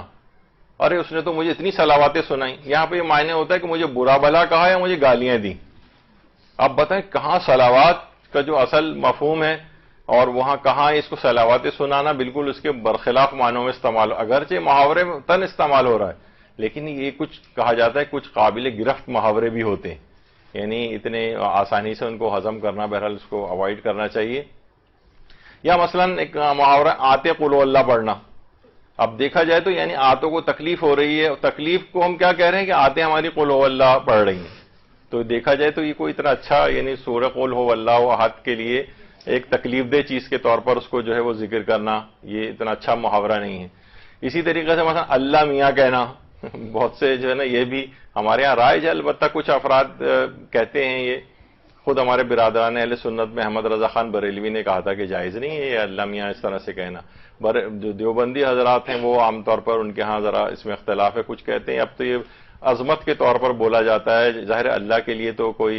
میاں بیوی والا کوئی اس طرح کی کوئی چیز نہیں ہے، اس کا کوئی ہمسر نہیں ہے، تو یہ تو کانسیپٹ دماغ میں نہیں آتا کہ میاں سے مراد جو ہے وہ رائج میاں ہیں یہاں پر۔ یا جیسے کہا جاتا ہے میاں ادھر آنا، تو عام طور پہ ہوتا ہے نا کسی کو، تو کہتے ہیں یہ عام طور پر معاشرے میں رائج ہو گیا ہے۔ جیسے ایک صاحب کہہ رہے تھے کہ ہمارے والد محترم جب بہت ہی احترام کے ساتھ ہمیں بلاتے تھے ذرا یہاں تشریف لائیے گا، تو اب سمجھ جاتے تھے کہ ہماری پٹائی ہونے والی ہے۔ تو بہرحال اللہ میاں تو وہ ایک باعظمت ایک چیز کے طور پر ان کو اس کو اگر معاشرے کے اندر کہا جا رہا ہے تو اس میں کوئی حرج نہیں ہے، لیکن یہ بھی اللہ کے ساتھ یہ میاں لگا دینا واللہ عالم یہ کس طرح سے محاورہ بنا ہے، بہرحال اوائڈ کرنا چاہیے۔ مثلا کہا جاتا ہے بھئی اس کام کی تو بسم اللہ ہی غلط ہو گئی، ارے بسم اللہ تو کام کے اچھے ہونے کے لیے ہوتی ہے، آپ کہہ رہے ہیں بسم اللہ غلط ہو گئی۔ شروعات کو بسم اللہ، یعنی کسی کوئی بھی کام بہترین طریقے سے پائے انجام تک پہنچانا ہے تو جناب آپ کہتے ہیں کہ اس کو بسم اللہ پڑھی جائے، تو یہاں پر محاورے میں کیا ہوا؟ بسم اللہ غلط ہونا. تو یہ بھی ایک عجیب سا ایک محاورہ ہے. یا اس بات کا علم تو میرے فرشتوں کو بھی نہیں تھا، یعنی جو ہر وقت لکھنے کے لیے ایک چیز آپ کے کرامن کاتبین بیٹھے ہوئے ہیں، ان کے لیے آپ کہہ رہی ہیں کہ یہ بھی ان کو بھی نہیں پتا تھی یہ چیز. تو یہ اس طرح کی چیزیں محاوروں میں آتی ہیں. یا مثلا 900 چوہے کھا کر بلی حج کو چلی. تو یہ کیا ہوتا ہے؟ یہ ان افراد کے لیے کہا جاتا ہے کہ جو کسی حد تک ان کا کردار اتنا اچھا نہیں تھا، لیکن اب وہ حج وج پہ جا رہے ہیں، انسان کو توبہ کی توفیق اس سے ہوتی ہے. اور تو ایسے افراد کی کیا تضحیق کے طور پر استعمال ہوتا ہے. وہ تو توبہ کر کے جا رہا ہے، اپنی تمام چیزوں کو ختم کرنے کے لیے وہاں پر جا رہا ہے، تو ان کے لیے اس طرح کا ایک جو ہے وہ ایجاد کیا گیا ایک محاورہ. یہ بھی قابل گرفت محاورہ ہے. عام طور پر اس طرح کے جو ہے یہ لوگ ان افراد کی تصدیق کرتے ہیں جو تائب ہو کر جو ہے جا رہے ہوتے ہیں اس لحاظ سے. یا مثلا نمازیں بخشوانے آئے تھے اور روزے گلے پڑ گئے. تو یہاں پہ بھی روزے کو گلے پڑ جانا ایک تکلیف دہ عمل کے طور پر جو ہے بتایا گیا ہے. تو واللہ عالم یہ کسی نے سوچ سمجھ کے بنائے یا کیا کیا ہے. تو بہرحال یہ اتنا اچھے جو ہے وہ شمار نہیں ہوتے، ان کو بہت اتنا رائج بھی نہیں ہونا چاہیے. یا اللہ جھوٹ نہ بلوائے. تو بھائی اللہ کب آپ سے جھوٹ بلواتا ہے؟ تو یہ بہت ساری میں نے اس وجہ سے مثالیں بیان کر دی ہیں. تو جس طرح صلوات سنانا چیز ہوتی ہے، تو یہ صلوات سنانا جو ہے یہ رائج ہو گیا ہے، یعنی برا بھلا کہنے کے معنوں میں. جبکہ یہ صلوات تو آپ کو پتہ ہے لفظی معنی بھی رحمت یا مغفرت کی دعا کے طور پر ہوتا ہے. تو یہ چیزیں معاشرے میں اس انداز سے رائج ہیں. اچھا، کچھ چیزیں درود میں ایسی ہیں، عام طور پر لوگ پانی کی بوتلوں پر درود پڑھ کر پھونک مارنا. تو اس کے لیے بھی آیت اللہ ناصر مکارم شیرازی سے پوچھا گیا کہ بہت سے لوگ اس انداز سے چیزیں کر رہے ہوتے ہیں، پانی کی بوتلوں پر مثلا درود پڑھ کر پھونکے مار رہے ہوتے ہیں، تو کیا یہ چیز ٹھیک ہے؟ تو انہوں نے جواب دی جائز تو ہے بہرحال، لیکن یہ کسی جگہ اس طرح کا کوئی حکم دیا نہیں گیا ہے شریعت میں کہ اس طرح سے کیا جائے. لیکن اگر کوئی کر بھی لے تو حرج نہیں. اور میرے پاس ایک مریض، شاید میں نے پہلے آپ میں سے کسی کو واقعہ سنایا تھا کہ آئے تھے جناب، وہ فالج ہو گیا تھا ان کے ابا کو. اب مسئلہ یہ تھا کہ فالج کا علاج کرنے والے ایک بابا ہیں جو کہ وہ ادھر پہاڑی علاقوں کے اندر جو کسی جگہ پہ بہت 5000 فٹ یا 10,000 فٹ کی بلندی پر کہیں ان کا وہ ہے، اور وہ خود بابا بھی اس قابل نہیں کہ وہ یہاں آ سکیں، اور یہ بھی مریض اس قابل نہیں وہاں جا سکے، لیکن ان کو پھونک مارنی ہوتی. تو اس کا پھر حل یہ نکالا گیا کہ انہوں نے کہا کہ اچھا غبارے لے کر آؤ، اس میں پھونک انہوں نے بھری، اس کو بند کیا، اور پھر نیچے لا کر مریض کے منہ پہ وہ غبارے کی کھول کے ان کی پھونک چھوڑی گئی. تو بہرحال تو پانی کی بوتلوں پہ بھی اس طرح تو یہ پھونک مارنے کا اصل ویسے کوئی اس میں حرج نہیں ہے، لیکن یہ کہ لوگ بہرحال اتنا اس کے اوپر اعتقاد رکھتے ہیں کہ اتنا مشکل ایک چیز بھی جو ہے وہ کی جاتی ہے اس کے لیے، غبارے ہوا بھر کے لاتے ہیں وہاں سے. تو بہرحال انہوں نے آیت اللہ ناصر مکارم نے فرمایا کہ یہ کوئی کسی جگہ آیا نہیں ہے کہ اس طرح سے کیا جائے، لیکن اگر کوئی کر لے تو ظاہر ہے کوئی ایسا حرج بھی نہیں ہے. بعض اوقات یہ ہوتا ہے کسی خاص شکل اور تعداد کی دانوں کی تسبیح کے اوپر درود پڑھا جاتا ہے. مثلا جناب 1000 دانوں کی تسبیح اور 1,00,000 دانوں کی تسبیح، بلکہ ہمارے استاد محترم نے تو ایک دفعہ فرمایا تھا، انہوں نے کسی جگہ 10 لاکھ دانوں کی تسبیح بھی دیکھی تھی واللہ علم. تو بہرحال اس قسم کی تسبیحوں کی بھی کوئی ضرورت نہیں کہ اتنی بڑی تسبیح بنائیں جو 1,00,000 دانوں کی ہو یا 10 لاکھ دانوں کی ہو. یہ کوئی اس طرح کی چیزیں نہیں ہیں. بس معاشرے کے اندر کچھ افراد پیروں فقیروں ٹائپ کے جو ہوتے ہیں وہ انہوں نے اس طرح کی چیزیں ایجاد کر رکھی ہیں درود کے سلسلے میں بھی. ان چیزوں کی کوئی اہمیت نہیں ہے، بلکہ شاید یہ ایسا کوئی فضول سا ہی ایک کام ہے. اچھا، اب یہ بھی چیز کہی جاتی ہے کہ محمد و آل محمد پر جو صلوات ہے پڑھنا، یہ جس وقت انسان پڑھتا ہے تو گناہ اس کے اس طرح سے جھڑتے ہیں جس طرح خزاں میں پتے جھڑتے ہیں، یعنی تمام اس کے گناہ اس انداز سے جھڑتے چلے جاتے ہیں. اور جیسے کہ ابھی آپ نے سنا روایت میں بھی آیت اللہ بہجت نے بھی جو پیش کی تھی کہ من صلی علیہ مرتن لم یبق من ذنوبہ ذرۃ، ایک ذرہ بھی گناہ کا باقی نہیں رہتا. فقط ایک دفعہ ایک درود بھی اگر جو اخلاص کے ساتھ اس انداز سے پڑھ دیا جائے تو ایک ذرہ برابر بھی گناہ اس کے نام اعمال میں باقی نہیں رہتا. یہ اس قدر ایک عظیم عبادت ہے. اچھا، ایک سوال ایک اور بھی چیز پوچھی جاتی ہے فقہی احکام میں کہ کیا کوئی عورت مہر میں درود رکھ سکتی ہے؟ کہ مثلا میرا شوہر جو ہے وہ 1000 دفعہ درود پڑھ کر جو ہے وہ مجھے ہدیہ کرے گا اور یہ مہر کے طور پر یہ چیز رکھے. تو بعض علماء ہیں ایسے ہمارے، سوائے آیت اللہ سیستانی کے جن کا نظریہ ابھی آگے چل کر بتاؤں گا، مثلا آیت اللہ ناصر مکارم شیرازی،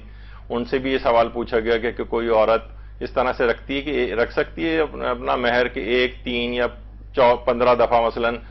درود جو ہے وہ پڑھا جائے گا تو بس وہ یعنی شادیاں آسانی سے ہو جائیں، مہر اتنے بڑے بڑے نہ رکھے جائیں، تو اس کا حل نکالا کہ ٹھیک ہے 15 دفعہ درود پڑھ دو. تو آیت اللہ ناصر مکارم شیرازی فرماتے ہیں کہ ایسا کیا تو جا سکتا ہے لیکن اتنی کم تعداد نہ ہو. انہوں نے پھر تعداد لکھی کم سے کم 200 یا اس سے زائد دفعہ ہو.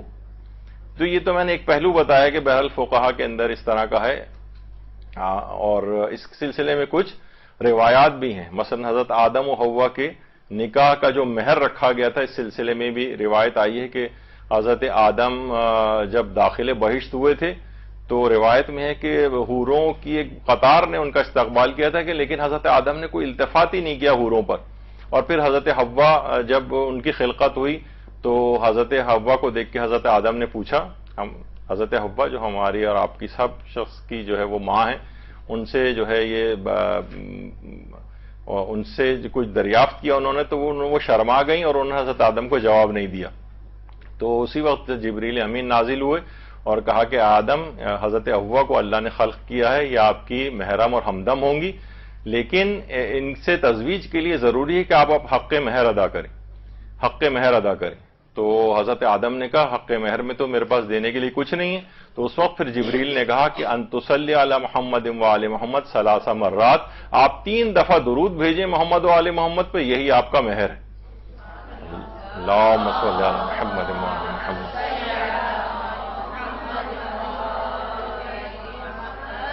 یہ مستدرک الوسائل کی روایت ہے، اور کچھ روایات میں 10 دفعہ صلوات بھیجنے کا بھی تذکرہ ہے. 10 مرات وہ اس کا بھی تذکرہ ہے کہ 10 دفعہ درود بھیجا جائے روایات کے اندر. تو کچھ جو علماء بہرحال اس کے قائل ہیں کہ ایسا کیا جا سکتا ہے، تو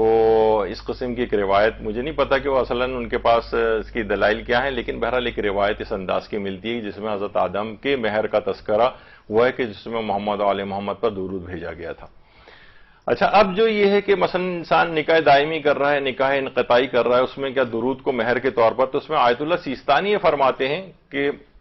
کوئی سا بھی نکاح ہو، وہ فرماتے ہیں کہ احتیاط واجب یہ ہے کہ درود کو فزیکل ہونا چاہیے، یعنی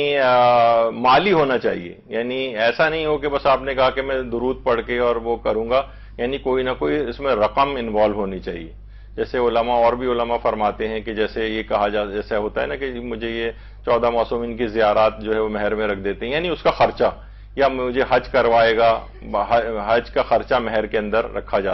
جا سکتا ہے، کیونکہ وہ ایک فزیکل ایک مادی ایک چیز ہے. یعنی وہ فرماتے ہیں کہ جو درود نہ رکھا جائے، احتیاط واجب ہے کہ درود وغیرہ یا اس طرح کی چیزیں نہ ہوں. یا بہت سے لوگ کہتے ہیں مثلا سورہ پڑھ کے جو ہے وہ علماء کے جو کہ کہتے ہیں کہ ہاں یہ چیزیں ہو سکتی ہیں، جیسے ناصر مکارم شیرازی بھی وہ فرماتے ہیں کہ وہ یہ کرے کہ مثلا 1000 دفعہ درود اس نے مہر رکھوا دیا تو شوہر جو ہے اس کا 1000 دفعہ درود پڑھے گا، پھر اس کا ثواب اپنی بیوی کو ہدیہ کرے گا. تو یہ اس طرح سے ہو سکتا ہے. لیکن آغا سیستانی فرماتے ہیں احتیاط واجب یہ ہے کہ اس طرح کا نہ ہو، بلکہ مالی طور پر ہونا چاہیے. اور اصل میں پھر اس کے پیچھے بھی ایک اور روایت ہے کہ جو کہ بحار الانوار کی جلد نمبر 100 میں، کہ جب حضرت آدم اور حوا کو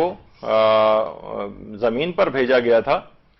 تو اس وقت زمین پر ساری اللہ نے اپنی تمام نعمتیں جو ہیں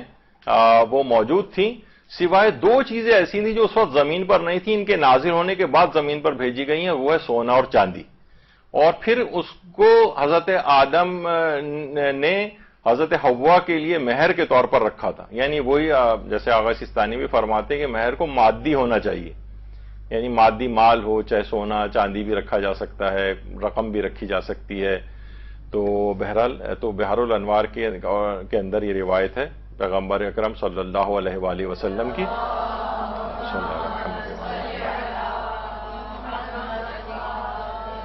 اس سے پہلے سونا اور چاندی نہیں تھا، ان کے زمین پر آنے کے بعد یہ نازل ہوا ہے، اور اس کے بعد سے یہ مہر قرار دے دیا گیا، اور اس کے بعد سے یہ لازم قرار دے دیا گیا کہ کوئی بھی شخص بغیر مہر کے نکاح نہیں کر سکتا جب تک کہ وہ مہر کو طے نہ کرے. تو بہرحال یہ اس لحاظ سے ایک پہلو اس کے اندر آیا. ایک اور سوال پوچھا جاتا ہے کہ ذبح کے وقت جو ہم بسم اللہ پڑھتے ہیں یا اللہ کا نام لیتے ہیں تو اس کے بجائے کیا درود پڑھا جا سکتا ہے؟ تو یعنی ظاہر ہے جب اس میں اللہم صلی علی محمد و آل محمد کہہ رہے ہیں تو اللہم تو اس کے اندر آ رہا ہے نا، کیونکہ خود آیت اللہ سیستانی بھی فرماتے ہیں کہ صرف اگر بسم اللہ بھی نہ پڑھیں، صرف کہیں اللہ اور ذبح کر دیں تو وہ بھی ٹھیک ہے. تو اس لحاظ سے آیت اللہ سیستانی کے نزدیک ذبح کے وقت اگر کوئی شخص اللہم سے درود پڑھ دے تو وہ بھی کافی ہے، یعنی ذبح بھی اس کا صحیح شمار ہوگا. البتہ آیت اللہ ناصر مکارم شیرازی ہیں یا مثلا آیت اللہ شبیری زنجانی وہ فرماتے ہیں یہ کافی نہیں ہے. آیت اللہ ناصر مکارم تو یہ بھی فرماتے ہیں کہ جو پہلے کسی نے اس طرح سے ذبح کر دی ہوں وہ تو سب محکوم بالطہارہ ہوں گے، لیکن یہ کہ صحیح ہوگا سمجھے جائیں گے، لیکن آئندہ وہ احتیاط کرے اور آئندہ پراپر اللہ کا نام لے، یعنی درود پڑھنا کافی نہیں.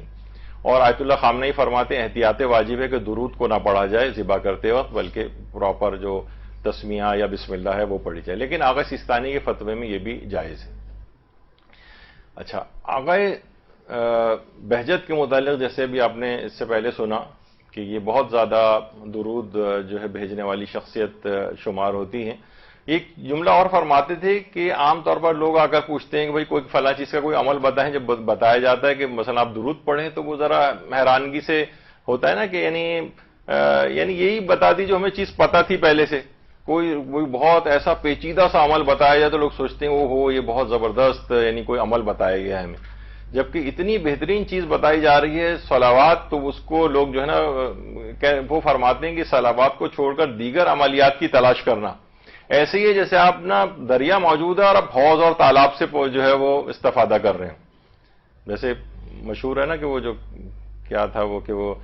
حج پہ گئے تھے اپنے والد کو لے کے اور والد وہاں رش میں کہیں کھو گئے تو فون کر کے کہہ رہے تھے کہ ذرا داتا دربار میں دعا کروا دو ابا کھو گئے.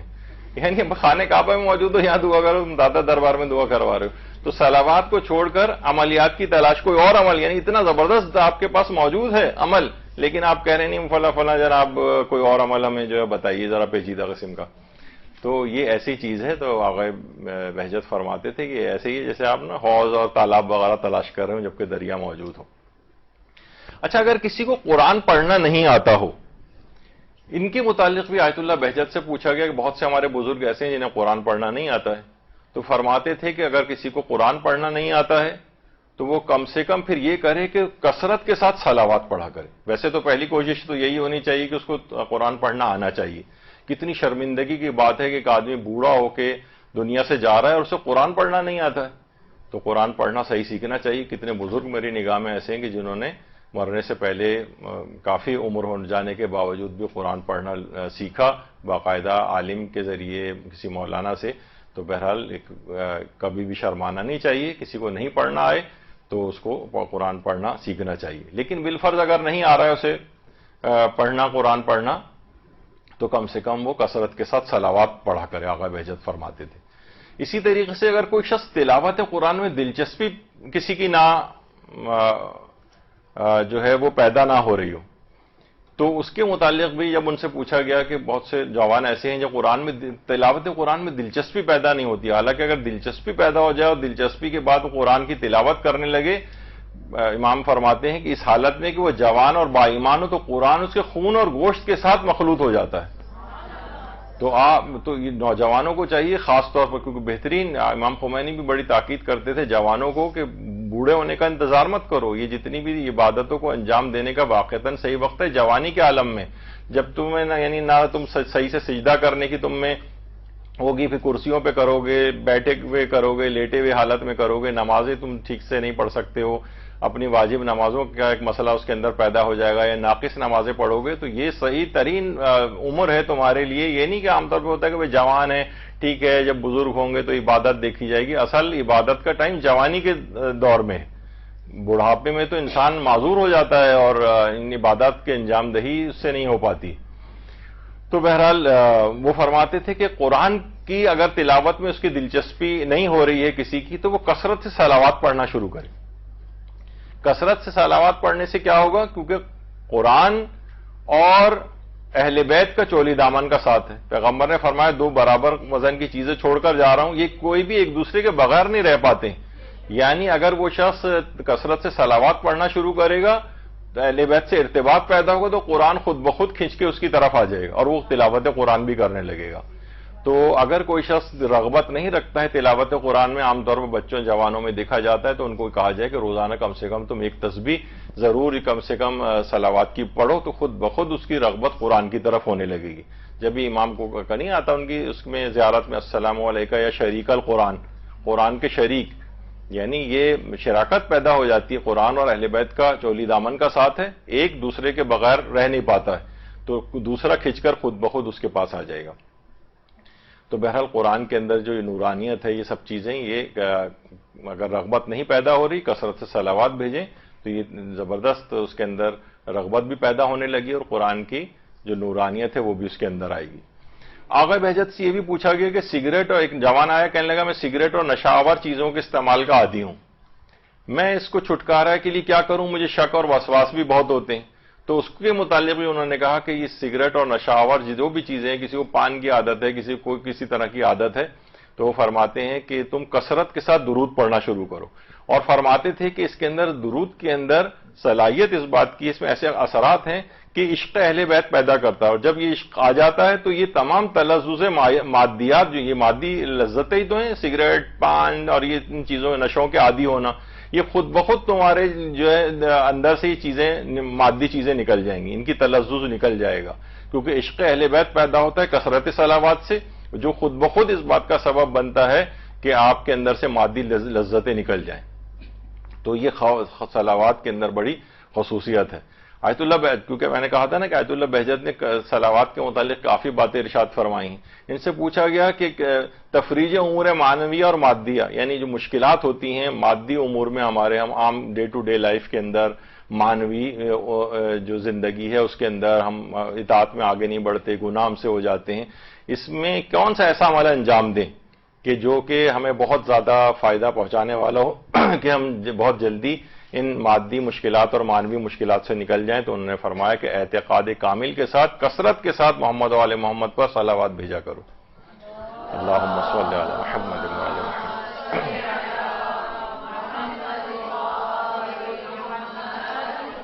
اور پھر ان کی وصیتوں میں سے ایک یہ بھی ہے کہ ان سے پوچھا گیا کہ اللہ کی طرف قربت حاصل کرنے کے لیے سب سے بہترین راہ کون سی، سب سے قریب ترین راہ کون سی؟ تو انہوں نے جواب دیا کہ محمد و آل محمد پر صلوات بھیجنا یہ اللہ سے سب سے زیادہ آسان اور قریب ترین، اللہ سے قریب کرنے والا یہ عمل ہے. انسان کثرت کے ساتھ صلوات بھیجے.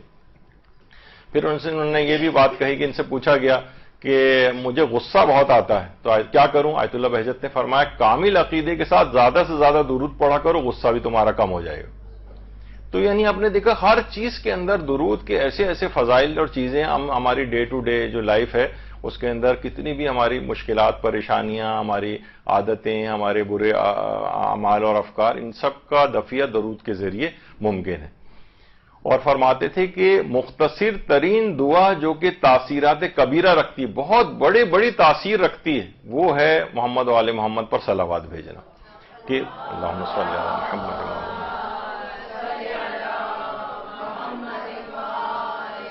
کہ مختصر ترین ہے لیکن جو ہے بہت بڑی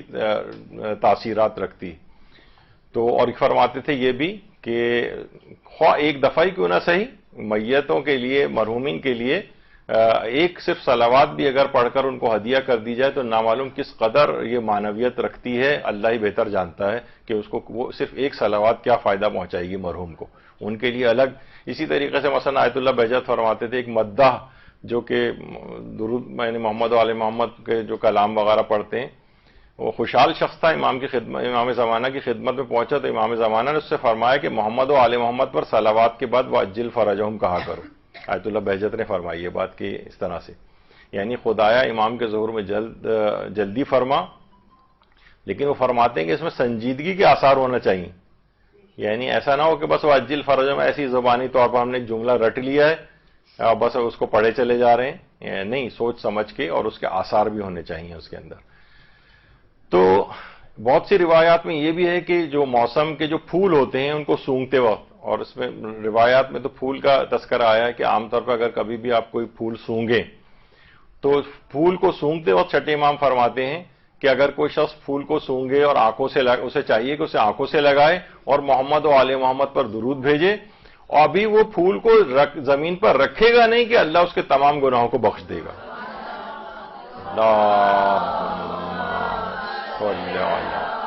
محمد.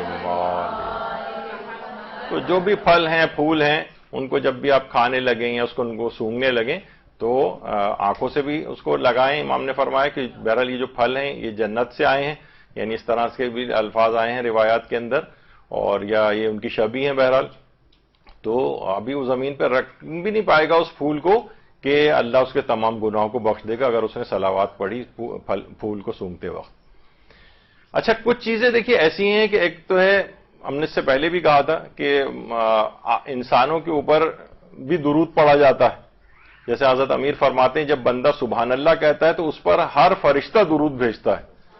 تو فرشتے جب کسی انسان کے لیے درود بھیج رہے ہیں تو اس کے معنی ہوتے ہیں کہ اس انسان کے لیے طلب مغفرت کی دعا کر رہے ہوتے ہیں. اچھا، اسی طریقے سے مثلا کہا جاتا ہے کہ امام حسن عسکری علیہ السلام نے فرمایا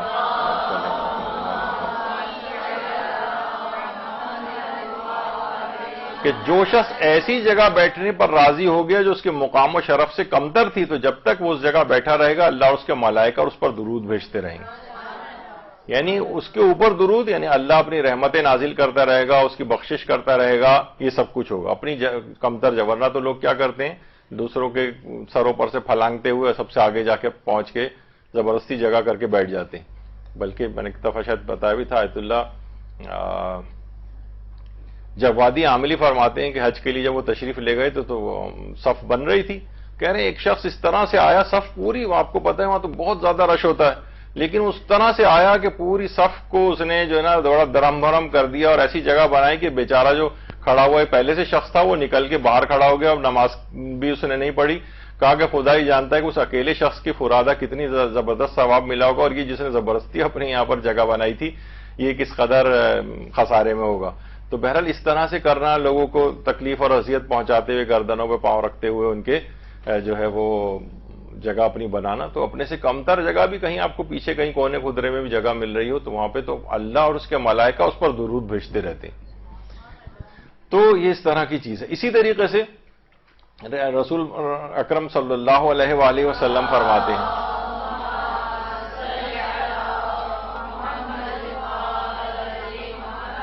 کہ جو مجھ پر اور میری آل پر درود بھیجے گا، میرے حق کی تعظیم کرے گا، اللہ ایک فرشتہ خلق کرے گا جس کا ایک بازو مشرق میں دوسرا مغرب میں ہوگا، اس کے دونوں پاؤں زمین کے اندر ہوں گے، اس کی گردن عرش کے نیچے ہوگی. اللہ اس سے کہے گا تو میرے اس بندے پر درود بھیج جیسا کہ اس نے میرے نبی پر درود بھیجا ہے، پس وہ قیامت تک اس پر درود بھیجتا رہے گا.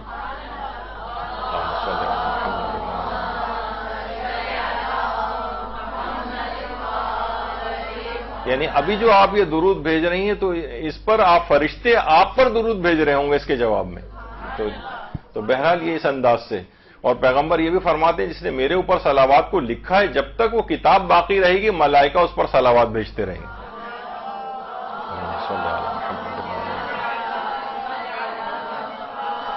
اور یہاں تک یہ بات بھی آتی ہے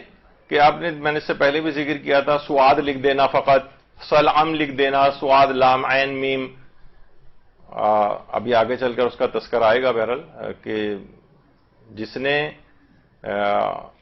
تدریب الراوی جو کتاب ہے علماء اہل سنت میں علامہ جلال الدین سیوطی کی، جس کی شرح علامہ نووی نے لکھی ہے،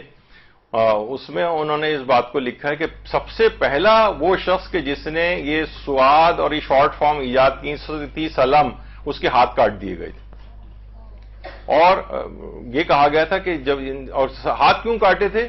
چوری کی سزا میں ہاتھ کاٹے جاتے نے کہا کہ یہ اس نے تو پورے صلوات ہی چوری کر لی. رسول اللہ کے اوپر لوگ صلوات لکھتے تھے اس سے پہلے، لیکن اس نے اس طرح سے رائج کی کہ آج ہر جگہ آپ دیکھتے ہیں کہ بہرحال، لیکن اس کو جس نے ایجاد کیا تھا اس کے ہاتھ کاٹے گئے تھے. تو بہرحال اس طرح سے ہے کہ جب بھی کبھی انسان لکھے بھی اگر رسول اللہ کا نام یا ان کا کوئی لقب، جیسے ہم نے کہا تھا مصطفیٰ لکھ رہا ہے، یا ان کی کنیت بھی اگر ہے ابو القاسم، وہ بھی اگر کوئی شخص لکھ رہا ہے تو صلوات اس کے ساتھ لکھے، یہ مستحب ہے. اچھا، جو تحریر تو فرشتے اس کے لیے استغفار کرتے رہتے ہیں جو بھی صلوات لکھے گا رسول اللہ کے نام کے ساتھ. اور یہ بھی کہا کہ جب کوئی شخص کسی مریض کی عیادت کو جاتا ہے تو عیادت کے لیے جانے کے وقت سے لے کر اگر دن ہو تو رات کے چھا جانے تک، اگر رات ہو تو صبح ہونے تک 70,000 فرشتے اس پر درود بھیجتے ہیں. یعنی وہ عیادت کے لیے گیا ہے کسی کی، تو فرشتے اس کے اوپر درود بھیج رہے ہیں. یہ سب روایات ان کے لیے پیش کی جا رہی ہیں کہ اللہ اور اس کے ملائکہ وہ درود بھیج رہے ہیں اس شخص کے اوپر جو یہ اعمال کو انجام دے رہا ہے. مثلا رسول اللہ یہ بھی فرماتے ہیں کہ حسین پر گریہ کرنے والوں اور عزاداروں پر خدا کا درود ہو، اور ان پر بھی کہ جو دشمنان حسین پر لعنت اور نفرین کرتے ہیں، اور ان پر بھی کہ جن کے دل قاتل حسین کے خلاف غصہ اور کینے سے پر ہیں، ان کے اوپر بھی اللہ درود بھیجتا رہتا ہے. تو اس لحاظ سے تو تمام مومنین پر، بہرحال تمام عزاداروں پر اللہ کا جو ہے وہ درود ہوتا ہے. اور یہ درود عام لوگوں کے لیے ہم تو پہلے بھی ذکر کر چکے ہیں، سورہ بقرہ میں ہے ارشاد خداوندی، ہم یقیناً تمہارے تھوڑے خوف، تھوڑی بھوک اور اموال و نفوس اور ثمرات کی کمی سے تمہیں آزمائیں گے، اور اے پیغمبر آپ ان صبر کرنے والوں کو بشارت دے دیں کہ جو مصیبت پڑنے کے بعد یہ کہتے ہیں ہم اللہ ہی کے لیے اسی کی بارگاہ میں واپس جانے والے ہیں، کہ ان کے لیے پروردگار کی طرف سے صلوات اور رحمت ہے، اور یہی ہدایت یافتہ ہے. تو اگر کوئی شخص اتنے مشکلات کے اندر نظر آتا ہے دنیاوی اعتبار سے آپ کو، اور وہ یہ کہتا ہے انا للہ و انا الیہ راجعون، تو اللہ اس کے اوپر صلوات اور اپنی رحمت کو بھیجتا ہے. اچھا، اب غیر نماز میں درود پڑھنا کیا واجب ہے یا مستحب ہے؟ ایک بحث ہے ہمارے یہاں. نماز میں تو آپ نے تشہد میں سن ہی لیا تھا کہ درود بھیجنا واجب ہے، یا مثلا انسان اگر نظر کرے، علماء میں رائج ہے کثرت صلوات کی نظر کرنا، مثلا 1000 دفعہ 1,00,000 دفعہ اعمال کو انجام دینے کے لیے. لیکن غیر نماز میں یا نظر وغیرہ کا مسئلہ نہ بھی ہو، اس میں تو پورا کرنا واجب ہوتا ہے. عام طور پر تو اس میں ہم نے یہ چیز بتائی تھی آیت اللہ ناصر مکارم کے اعتبار سے بھی پچھلی دفعہ، کہ کم سے کم زندگی میں ایک دفعہ تو واجب ہی ہے، باقی تاکیدی مستحب ہے. لیکن کچھ علماء ہمارے ایسے گزرے ہیں کہ جو کہ عام حالات میں بھی جب بھی رسول کا نام آئے وہ درود کو پڑھنا واجب سمجھتے رہے ہیں. مثلا جس میں علامہ مجلسی تھے، محدث نوری تھے، شیخ غر عاملی تھے، یوسف بحرانی تھے، ملا محسن فیض کاشانی تھے، اور یہ تو زیادہ تر اخباری علماء گزرے ہیں. کچھ کہتے ہیں محدث نعمت اللہ جزائری کہ وہ بھی شاید اخباری علماء میں شامل ہوتے ہیں، تو بہرحال شاید تو ان کے متعلق بھی کہا جاتا ہے. لیکن شیخ بہائی ان کا بھی بہرحال یہی نظریہ تھا کہ جب بھی کبھی رسول اللہ کے اوپر درود عام زندگی میں بھی پڑھا جائے تو واجب ہے کہ درود پڑھا جائے. لیکن موجودہ مراجع اور مجتہدین جو ہیں وہ یہ فرماتے ہیں کہ نہیں، واجب تو البتہ نہیں ہے، لیکن تاکیدی مستحب ہے. اور عام طور پر ریکمینڈڈ یہ ہے کم سے کم ایک محفل ہو جس میں متعدد بار بھی رسول اللہ کا نام لیا جا رہا ہو، تو کم سے کم ایک دفعہ تو ضرور اس میں درود پڑھ دینا چاہیے. لیکن ہر دفعہ ہی اگر پڑھیں، زیر لب پڑھ لیں، اگر اس کا بلند آواز سے پڑھنے کا موقع نہیں ہے تو بھی جب بھی موقع آئے، جب بھی، حتیٰ کہ ہم نے پچھلی دفعہ کہا تھا نمازوں کے اندر بھی اگر ایسا ہو رہا ہے تو بھی اس کی تکرار جو ہے وہ مستحب ہوتی ہے. اسی طریقے سے مثلا ہوتا ہے کہ جیسے عام طور پر رکوع اور سجود کے اندر بہت سے، اگر آپ کہیں جائیں اور پیش امام جو ہے وہ پڑھا رہا ہو اذکار پڑھنے کے بعد، تو وہ ربی صلی علی محمد و آل محمد بھی کہہ رہے ہوتے ہیں، اللہم کے بجائے ربی لگا دیتے ہیں اس کے ساتھ. تو ربی یعنی ایک چھوٹی یہ بھی اس کے ساتھ لگ جائے. ربی صلی علی محمد و علی آل بیتہ یہ بھی کہا جا سکتا ہے. تو رکوع اور سجود کی حد تک تو صحیح ہے. لیکن مثلا ربی صلی علی محمد و آل محمد، کیا یہ درود تشہد کے اندر پڑھ سکتے ہیں ہم؟ مثلا ہم واشہد ان محمدا عبدہ ورسولہ، پھر اس کے بعد اللہم کے بجائے ہم کہتے ہیں ربی صلی علی محمد و آل محمد، کا یہ کہہ سکتے ہیں؟ تو ایک استفتاء تھا آیت اللہ سیستانی کا جس میں انہوں نے کہا تھا کہ اگر وہ جاہل مقصر ہے تو احتیاط لازم کی بنا پر وہ تمام نمازوں کو دوبارہ پڑھنا پڑے گا جو اس نے ربی صلی علیہ کے ساتھ پڑھی. ایک استفتاء تھا، لیکن بہرحال جب ہم نے اس کو کنفرم کیا بھی شاید 2 روز پہلے ہی ان کے استفتاء سیکشن کے جو ایک لحاظ سے سربراہ ہیں آغا مہری، ان سے جب پوچھا گیا تو انہوں نے کہا کہ بہرحال نماز تو باطل نہیں ہے اگر کوئی اس طرح سے پڑھ رہا ہے، لیکن افضل وہی ہے کہ جو رائج جو درود ہے اللہم صلی علی محمد و آل محمد وہی پڑھا جائے. تو بہرحال اس کے علاوہ رکوع اور سجود کے اندر پڑھ سکتے ہیں ربی صلی علی محمد و آل محمد، لیکن تشہد کے اندر اس طرح سے اضافہ نہ کریں. کیا رکوع سجود کے اذکار کی جگہ فقط درود پڑھ سکتے ہیں؟ مثلا ہم سبحان ربی الاعلی یا ربی العظیم و بحمدہ یہ نہیں پڑھ رہے رکوع سجود میں اور صرف درود پڑھ رہے ہیں. تو آغا سیستانی فرماتے نہیں، ایسا نہیں کرنا چاہیے. وہ جب آپ ذکر پڑھ لیں، جو بھی ذکر پڑھ رہے ہیں سبحان اللہ الحمدللہ یا سبحان ربی العظیم یا ربی الاعلی، اس کے بعد پھر آپ پڑھ لیں درود. لیکن فقط یہ کافی نہیں کہ صرف آپ درود پڑھ کے کہ آپ سمجھیں کہ یہ ذکر کافی ہو گیا ہے، اور یہ شمار ہو گیا ہے رکوع اور سجدے کے ذکر کے طور پر. تو یہ اس طرح سے اکیلا نہیں پڑھا جا سکتا. اچھا، کیا بلا سبب نماز میں کہیں بھی درود پڑھ سکتے ہیں؟ یعنی ہم نے رسول اللہ کا نام بھی نہیں سنا، بس ویسے ہی دل چاہا ہمارا کہ مثلا ہم سمع اللہ کہہ کے کھڑے ہوئے اور ہم نے کہا ایک درود بھی پڑھ لیا جائے، تو جواب ہے کہ جی ہاں، نماز میں کہیں بھی بلا سبب بھی درود کو پڑھا جا سکتا ہے اور اس سے کوئی نماز پہ فرق نہیں پڑے گا. البتہ بہرحال کوشش کریں کہ ایسا نہ ہو کہ لوگوں میں اس طرح کی چیزیں رائج ہو جائیں، لوگ پھر ایک کوئی نئی نماز ٹائپ کی بنا لیں، تو بہرحال اس انداز سے نہیں کرنا چاہیے. اسی طرح نماز جماعت کے اختتام پر تسبیح حضرت زہرا یا آیت درود میں کس کو مقدم کریں؟ بعض اوقات جیسی نماز ختم ہوتی ہے لوگ ان اللہ و ملائکتہ یصلون علی النبی پڑھنے لگتے ہیں، تو بہرحال کیا درود ہی پڑھنے لگتے ہیں؟ یعنی ہے نا کہ کتنی زیادہ تاکید اس کی ہے کہ تسبیح حضرت زہرا ابھی اس نے پہلو بھی نہ بدلا ہو تو فوراً تکبیر پڑھنے کے بعد فوراً بعد تسبیح شروع کر دی جائے. تو آغا سیستانی سے جب یہ سوال پوچھا گیا تو انہوں نے کہا کہ دونوں ہی چیزیں بہترین ہیں، کوئی سا بھی پڑھ لے اس سے فرق نہیں. آیت اللہ وحید خراسانی نے کہا کہ درود پڑھنا بہرحال یہ فاصلہ کرنا شمار نہیں ہوتا ہے، یعنی درود پڑھ کے بھی اس کے بعد تسبیح پڑھی جا سکتی ہے. لیکن کچھ علماء ہمارے سے گزرے جیسے آیت اللہ صادق روحانی، ابھی ان کا انتقال ہوا کچھ ہی عرصے پہلے، وہ فرماتے تھے کہ نہیں، تسبیح حضرت زہرا فوراً بعد پڑھنے کی جو تاکید روایت میں آئی ہے یہ اس لحاظ سے درود پر مقدم ہے، یعنی وہ وہاں پر تسبیح فوراً جو ہے پڑھی جائے، درود اس کے بعد پڑھا جائے. لیکن آیت اللہ سیستانی فرماتے ہیں کہ بہرحال دونوں چیزیں بہترین ہیں، دونوں چاہے پڑھ سکتے ہیں، اور درود اگر پڑھ بھی رہے ہیں تو ایسا کوئی فاصلہ شمار نہیں ہو رہا تسبیح کے اندر، یہ آغا وحید خراسانی نے کہا. تو بہرحال اگر کوئی نماز کے فوراً بعد اس طرح سے اگر کر بھی رہے تو اس میں کوئی حرج نہیں. نماز کے بعد 3 مرتبہ درود پڑھنا یہ کوئی الگ سے روایت میں نہیں آیا. تکبیر کے بعد یعنی آپ 3 دفعہ بھی پڑھ سکتے ہیں، 5 دفعہ، 7 دفعہ، کم یا زیادہ جتنا بھی چاہیں پڑھ سکتے ہیں، اس میں الگ سے کوئی تاکید نہیں آئی. بہت سے لوگ کہتے ہیں کہ درود میں جو ہے وہ ایک طبقہ پیدا ہو گیا، ہمارے ہاں پیدا ہو گیا ہے کہ درود میں مولا علی شامل نہیں ہے، تو انہوں نے ایک نیا درود بھی پھر ایجاد کیا، اللہم صلی علی محمد و علی و اعلی آل محمد، یہ ایجاد کر لیا انہوں نے. حالانکہ آل محمد میں خود درود میں خود روایات بھی اس کے اندر ہیں شاہد، اور کہ اس کے اندر خود ہی مولا علی شامل ہی ہیں آل محمد میں، تو الگ سے ان کا ذکر کرنے کی اور نیا درود بنانے کی کوئی وجہ نہیں. سجدے سہو کے اندر کیا درود پڑھ سکتے ہیں؟ کیونکہ سجدے سہو کی ایک دعا عام طور پر پڑھی جاتی ہے، بسم اللہ و باللہ اور السلام علیکہ ایھا النبی و رحمۃ اللہ وبرکاتہ. اب کچھ علماء کا یہ نظریہ ہے کہ بسم اللہ و باللہ اللہم صلی علی محمد و آل محمد بھی پڑھ دیا جائے تو یہ ٹھیک شمار ہو جاتا ہے. آغا خوئی، آغا امام خمینی، یہ سب یہی فرماتے ہیں. البتہ آیت اللہ خامنہ ہی فرماتے ہیں کہ بسم اللہ و باللہ کے بعد پہلا سلام سجدہ سہو میں پڑھا جائے. لیکن آغا سیستانی فرماتے ہیں کہ سجدہ سہو میں صرف سجدے میں سر کو رکھ دینا کافی ہے. اگر کوئی دعا پڑھیں گے زیادہ بہتر تو وہی ہے بسم اللہ و باللہ السلام علیکہ ایھا النبی والی، لیکن اس کے بعد اگر آپ چاہیں تو درود بھی اس کے اندر پڑھ سکتے ہیں سجدہ سہو کے اندر. لیکن اصلاً کوئی دعا پڑھنا واجب ہی نہیں ہے، احتیاط مستحب ہے کہ کوئی یہ دعا پڑھی جائے، مثلا یہ پہلا سلام والی بسم اللہ و باللہ کے ساتھ. لیکن سجدہ سہو میں درود بھی پڑھا جا سکتا ہے آغا سیستانی کے فتوے میں. کتنا درود پڑھا جائے جو کثرت میں شمار ہو جائے؟ تو دیکھیے عام طور پر یہ جو خیر کثیر شمار ہوتا ہے نا، کثیر ذکر خدا کہا جاتا ہے. اگر کوئی شخص تسبیح حضرت زہرا پڑھے جو کہ 100 کی تعداد میں، تو بہرحال اگر 100 مرتبہ کم سے کم درود پڑھ لیا جائے تو یہ بھی کثرت میں شمار ہو جائے گا کہ گویا آپ نے کثیر تعداد میں درود پڑھا ہے. تو کم سے کم 100 کا ایک عدد وہ پورا کر لیا جائے. 1000 مرتبہ صلوات پڑھنے کا ایک بڑا ایک عظیم فائدہ پیغمبر اکرم صلی اللہ علیہ وآلہ وسلم نے بتایا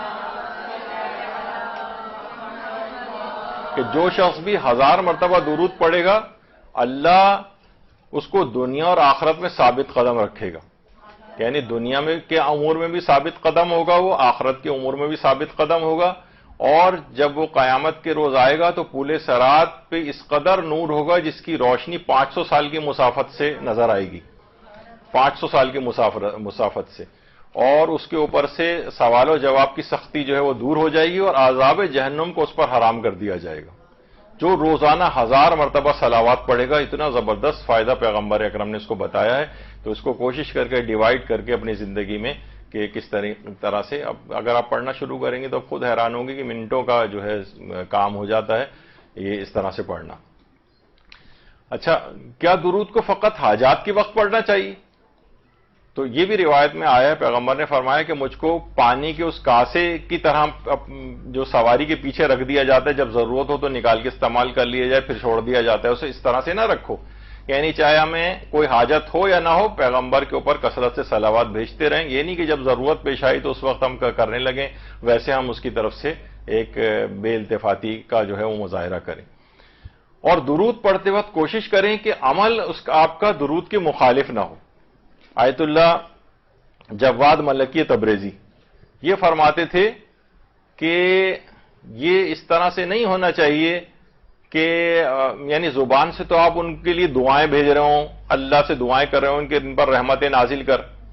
اور جو ہے مخلوق خدا کو یا ان کے ماننے والوں کو آپ نقصان پہنچا رہے ہوں، ان کی غیبتیں کر رہے ہوں، ان کو تکلیفیں دے رہے ہوں۔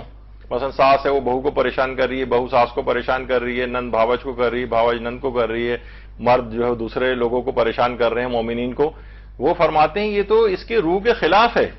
یعنی ایسے ہی اس کی مثال ہے، مثلا کوئی شخص آپ کو یا کسی کو بہت دعائیں دے رہا ہو لیکن اس کی اولاد کو اذیتیں پہنچا رہا ہو تو وہ کہے گا بھائی ایسی اس کا کوئی فائدہ نہیں ہے، یا آپ میرے لیے دعائیں کر رہے ہو میرے لوگوں کو آپ نقصان پہنچا رہے ہو۔ تو فرماتے تھے آیت اللہ جواد ملکی تبریزی کہ عمل آپ کا اس کے خلاف نہیں ہونا چاہیے کہ آپ جو ہیں صلوات کے برخلاف آپ کا عمل جا رہا ہو۔ اور ابھی آپ نے سن ہی لیا کہ تحریر میں درود اگر نہ بھیجا جائے تو تدریب الراوی جو علامہ جلال الدین سیوطی کی ہے، جس کی شرح تقریباً نووی جو علامہ نووی کی لکھی ہوئی ہے، اس کے اندر تھا کہ اس کے ہاتھ جو ہے کاٹ دیے گئے تھے۔ اب بس آخر میں بس صرف اتنا ہم یہ دعا جو ہے بہار الانوار میں حضرت فاطمہ الزہرا سلام اللہ علیہا سے اس دعا پہ ہم اس کا اپنے درس کا آج کا اختتام کر رہے ہیں کہ پروردگار حضرت زہرا فرماتی ہیں ان سے منسوب ہے کہ خدایا جیسے تو نے ہمیں صلوات بھیجنے کا حکم دیا ہے ویسے ہی محمد و آل محمد پر صلوات بھیج، خدایا جیسے ہمارے لیے سزاوار ہے کہ ہم صلوات بھیجیں تو بھی محمد و آل محمد پر صلوات بھیج، خدایا تو نے جو صلوات بھیجی اس کے ہر ہر حرف کے عوض محمد و آل محمد پر صلوات بھیج، خدا جنہوں نے صلوات بھیجی اور جنہوں نے صلوات نہیں بھیجی ان سب کی تعداد کے برابر محمد و آل محمد پر صلوات بھیج، خدایا صلوات بھیجنے والے اور نہ بھیجنے والے کے ہر بال، ہر لفظ، ہر لہجہ، ہر سانس، ہر صفت، ہر جنبش کے برابر ان پر صلوات بھیج، اور ان کے ہر گھنٹے، ہر منٹ، ہر سیکنڈ، ہر جنبش، ہر حقیقت و صفات اور روز و مہینہ و سال ان کے بال اور کھال ان کے ذرہ برابر جو عمل کر چکے ہوں یا آئندہ کبھی انجام دیں گے، یا وہ عمل جو ان تک پہنچا ہو یا جس کے بارے میں انہوں نے گمان کیا ہو کہ یعنی وہ عمل کریں گے بعد میں قیامت تک کے لیے، اور اس سے کہیں زیادہ محمد و آل محمد پر صلوات بھیج اے سب سے زیادہ رحم کرنے والے۔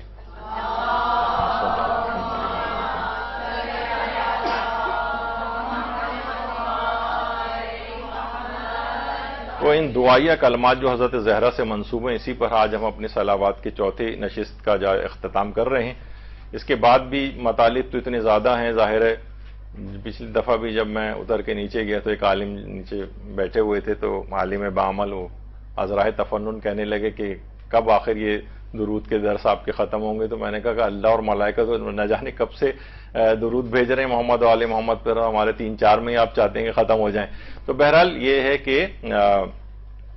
یہ گفتگو بہرحال کہیں نہ کہیں تو سلسلہ روکنا تھا، ورنہ ان کے فضائل تو اس قدر زیادہ ہیں کہ زمین و آسمان جو ہے میں اور سمندر بھی اگر سیاہی بن جائیں اور جنوں ملائکہ لکھنے پر قیامت تک کے لیے ہوں تب بھی ان کے فضائل کو نہیں لکھ سکتے، تو بہرحال تو کیسے ہم درود کے فضائل کو اتنی جلدی مکمل کر سکتے ہیں۔ تو بہرحال یہاں پر اس دعا کے ساتھ کہ پروردگارہ ان درود کی برکت سے ہماری زندگیوں کے اندر کوئی انقلاب آ جائے تو اور تو راضی اور خوشنود ہم سے ہو جائے، اور ہمارے ان تمام اعمال کو اور ہماری جو بھی کوششیں اس سلسلے میں ہم آپ سب کی ہو رہی ہیں ان کو پروردگار اپنی بارگاہ میں قبول و مقبول فرمائے۔ درود بھیجیے محمد علیہ وسلم۔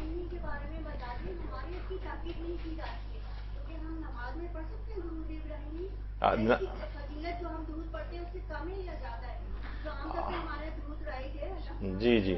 دیکھیے، سب سے پہلی بات ایک ہمارے یہاں کانسیپٹ ہے کہ شاید درود ابراہیمی جو ہے وہ ہم غیر شیعوں کا ایک درود عام طور پہ سمجھا جاتا ہے، ایسا نہیں ہے. درود ابراہیمی بھی ائمہ معصومین سے مروی ہے ہمارے ہاں، کیونکہ درود کی کوئی ایک شکل نہیں ہے.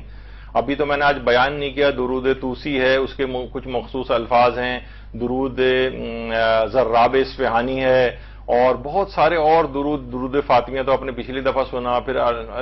جو ہے واجل فرجہم والے کا تذکرہ آج آپ نے سنا. بہت سارے درودوں کی اقسام ہیں جو ہم نے بیان ہی نہیں کی، کیونکہ وہ تو بہت تفصیل تو اس میں. درود ابراہیمی بھی ہے، درود ابراہیمی بھی بالکل پڑھا جا سکتا ہے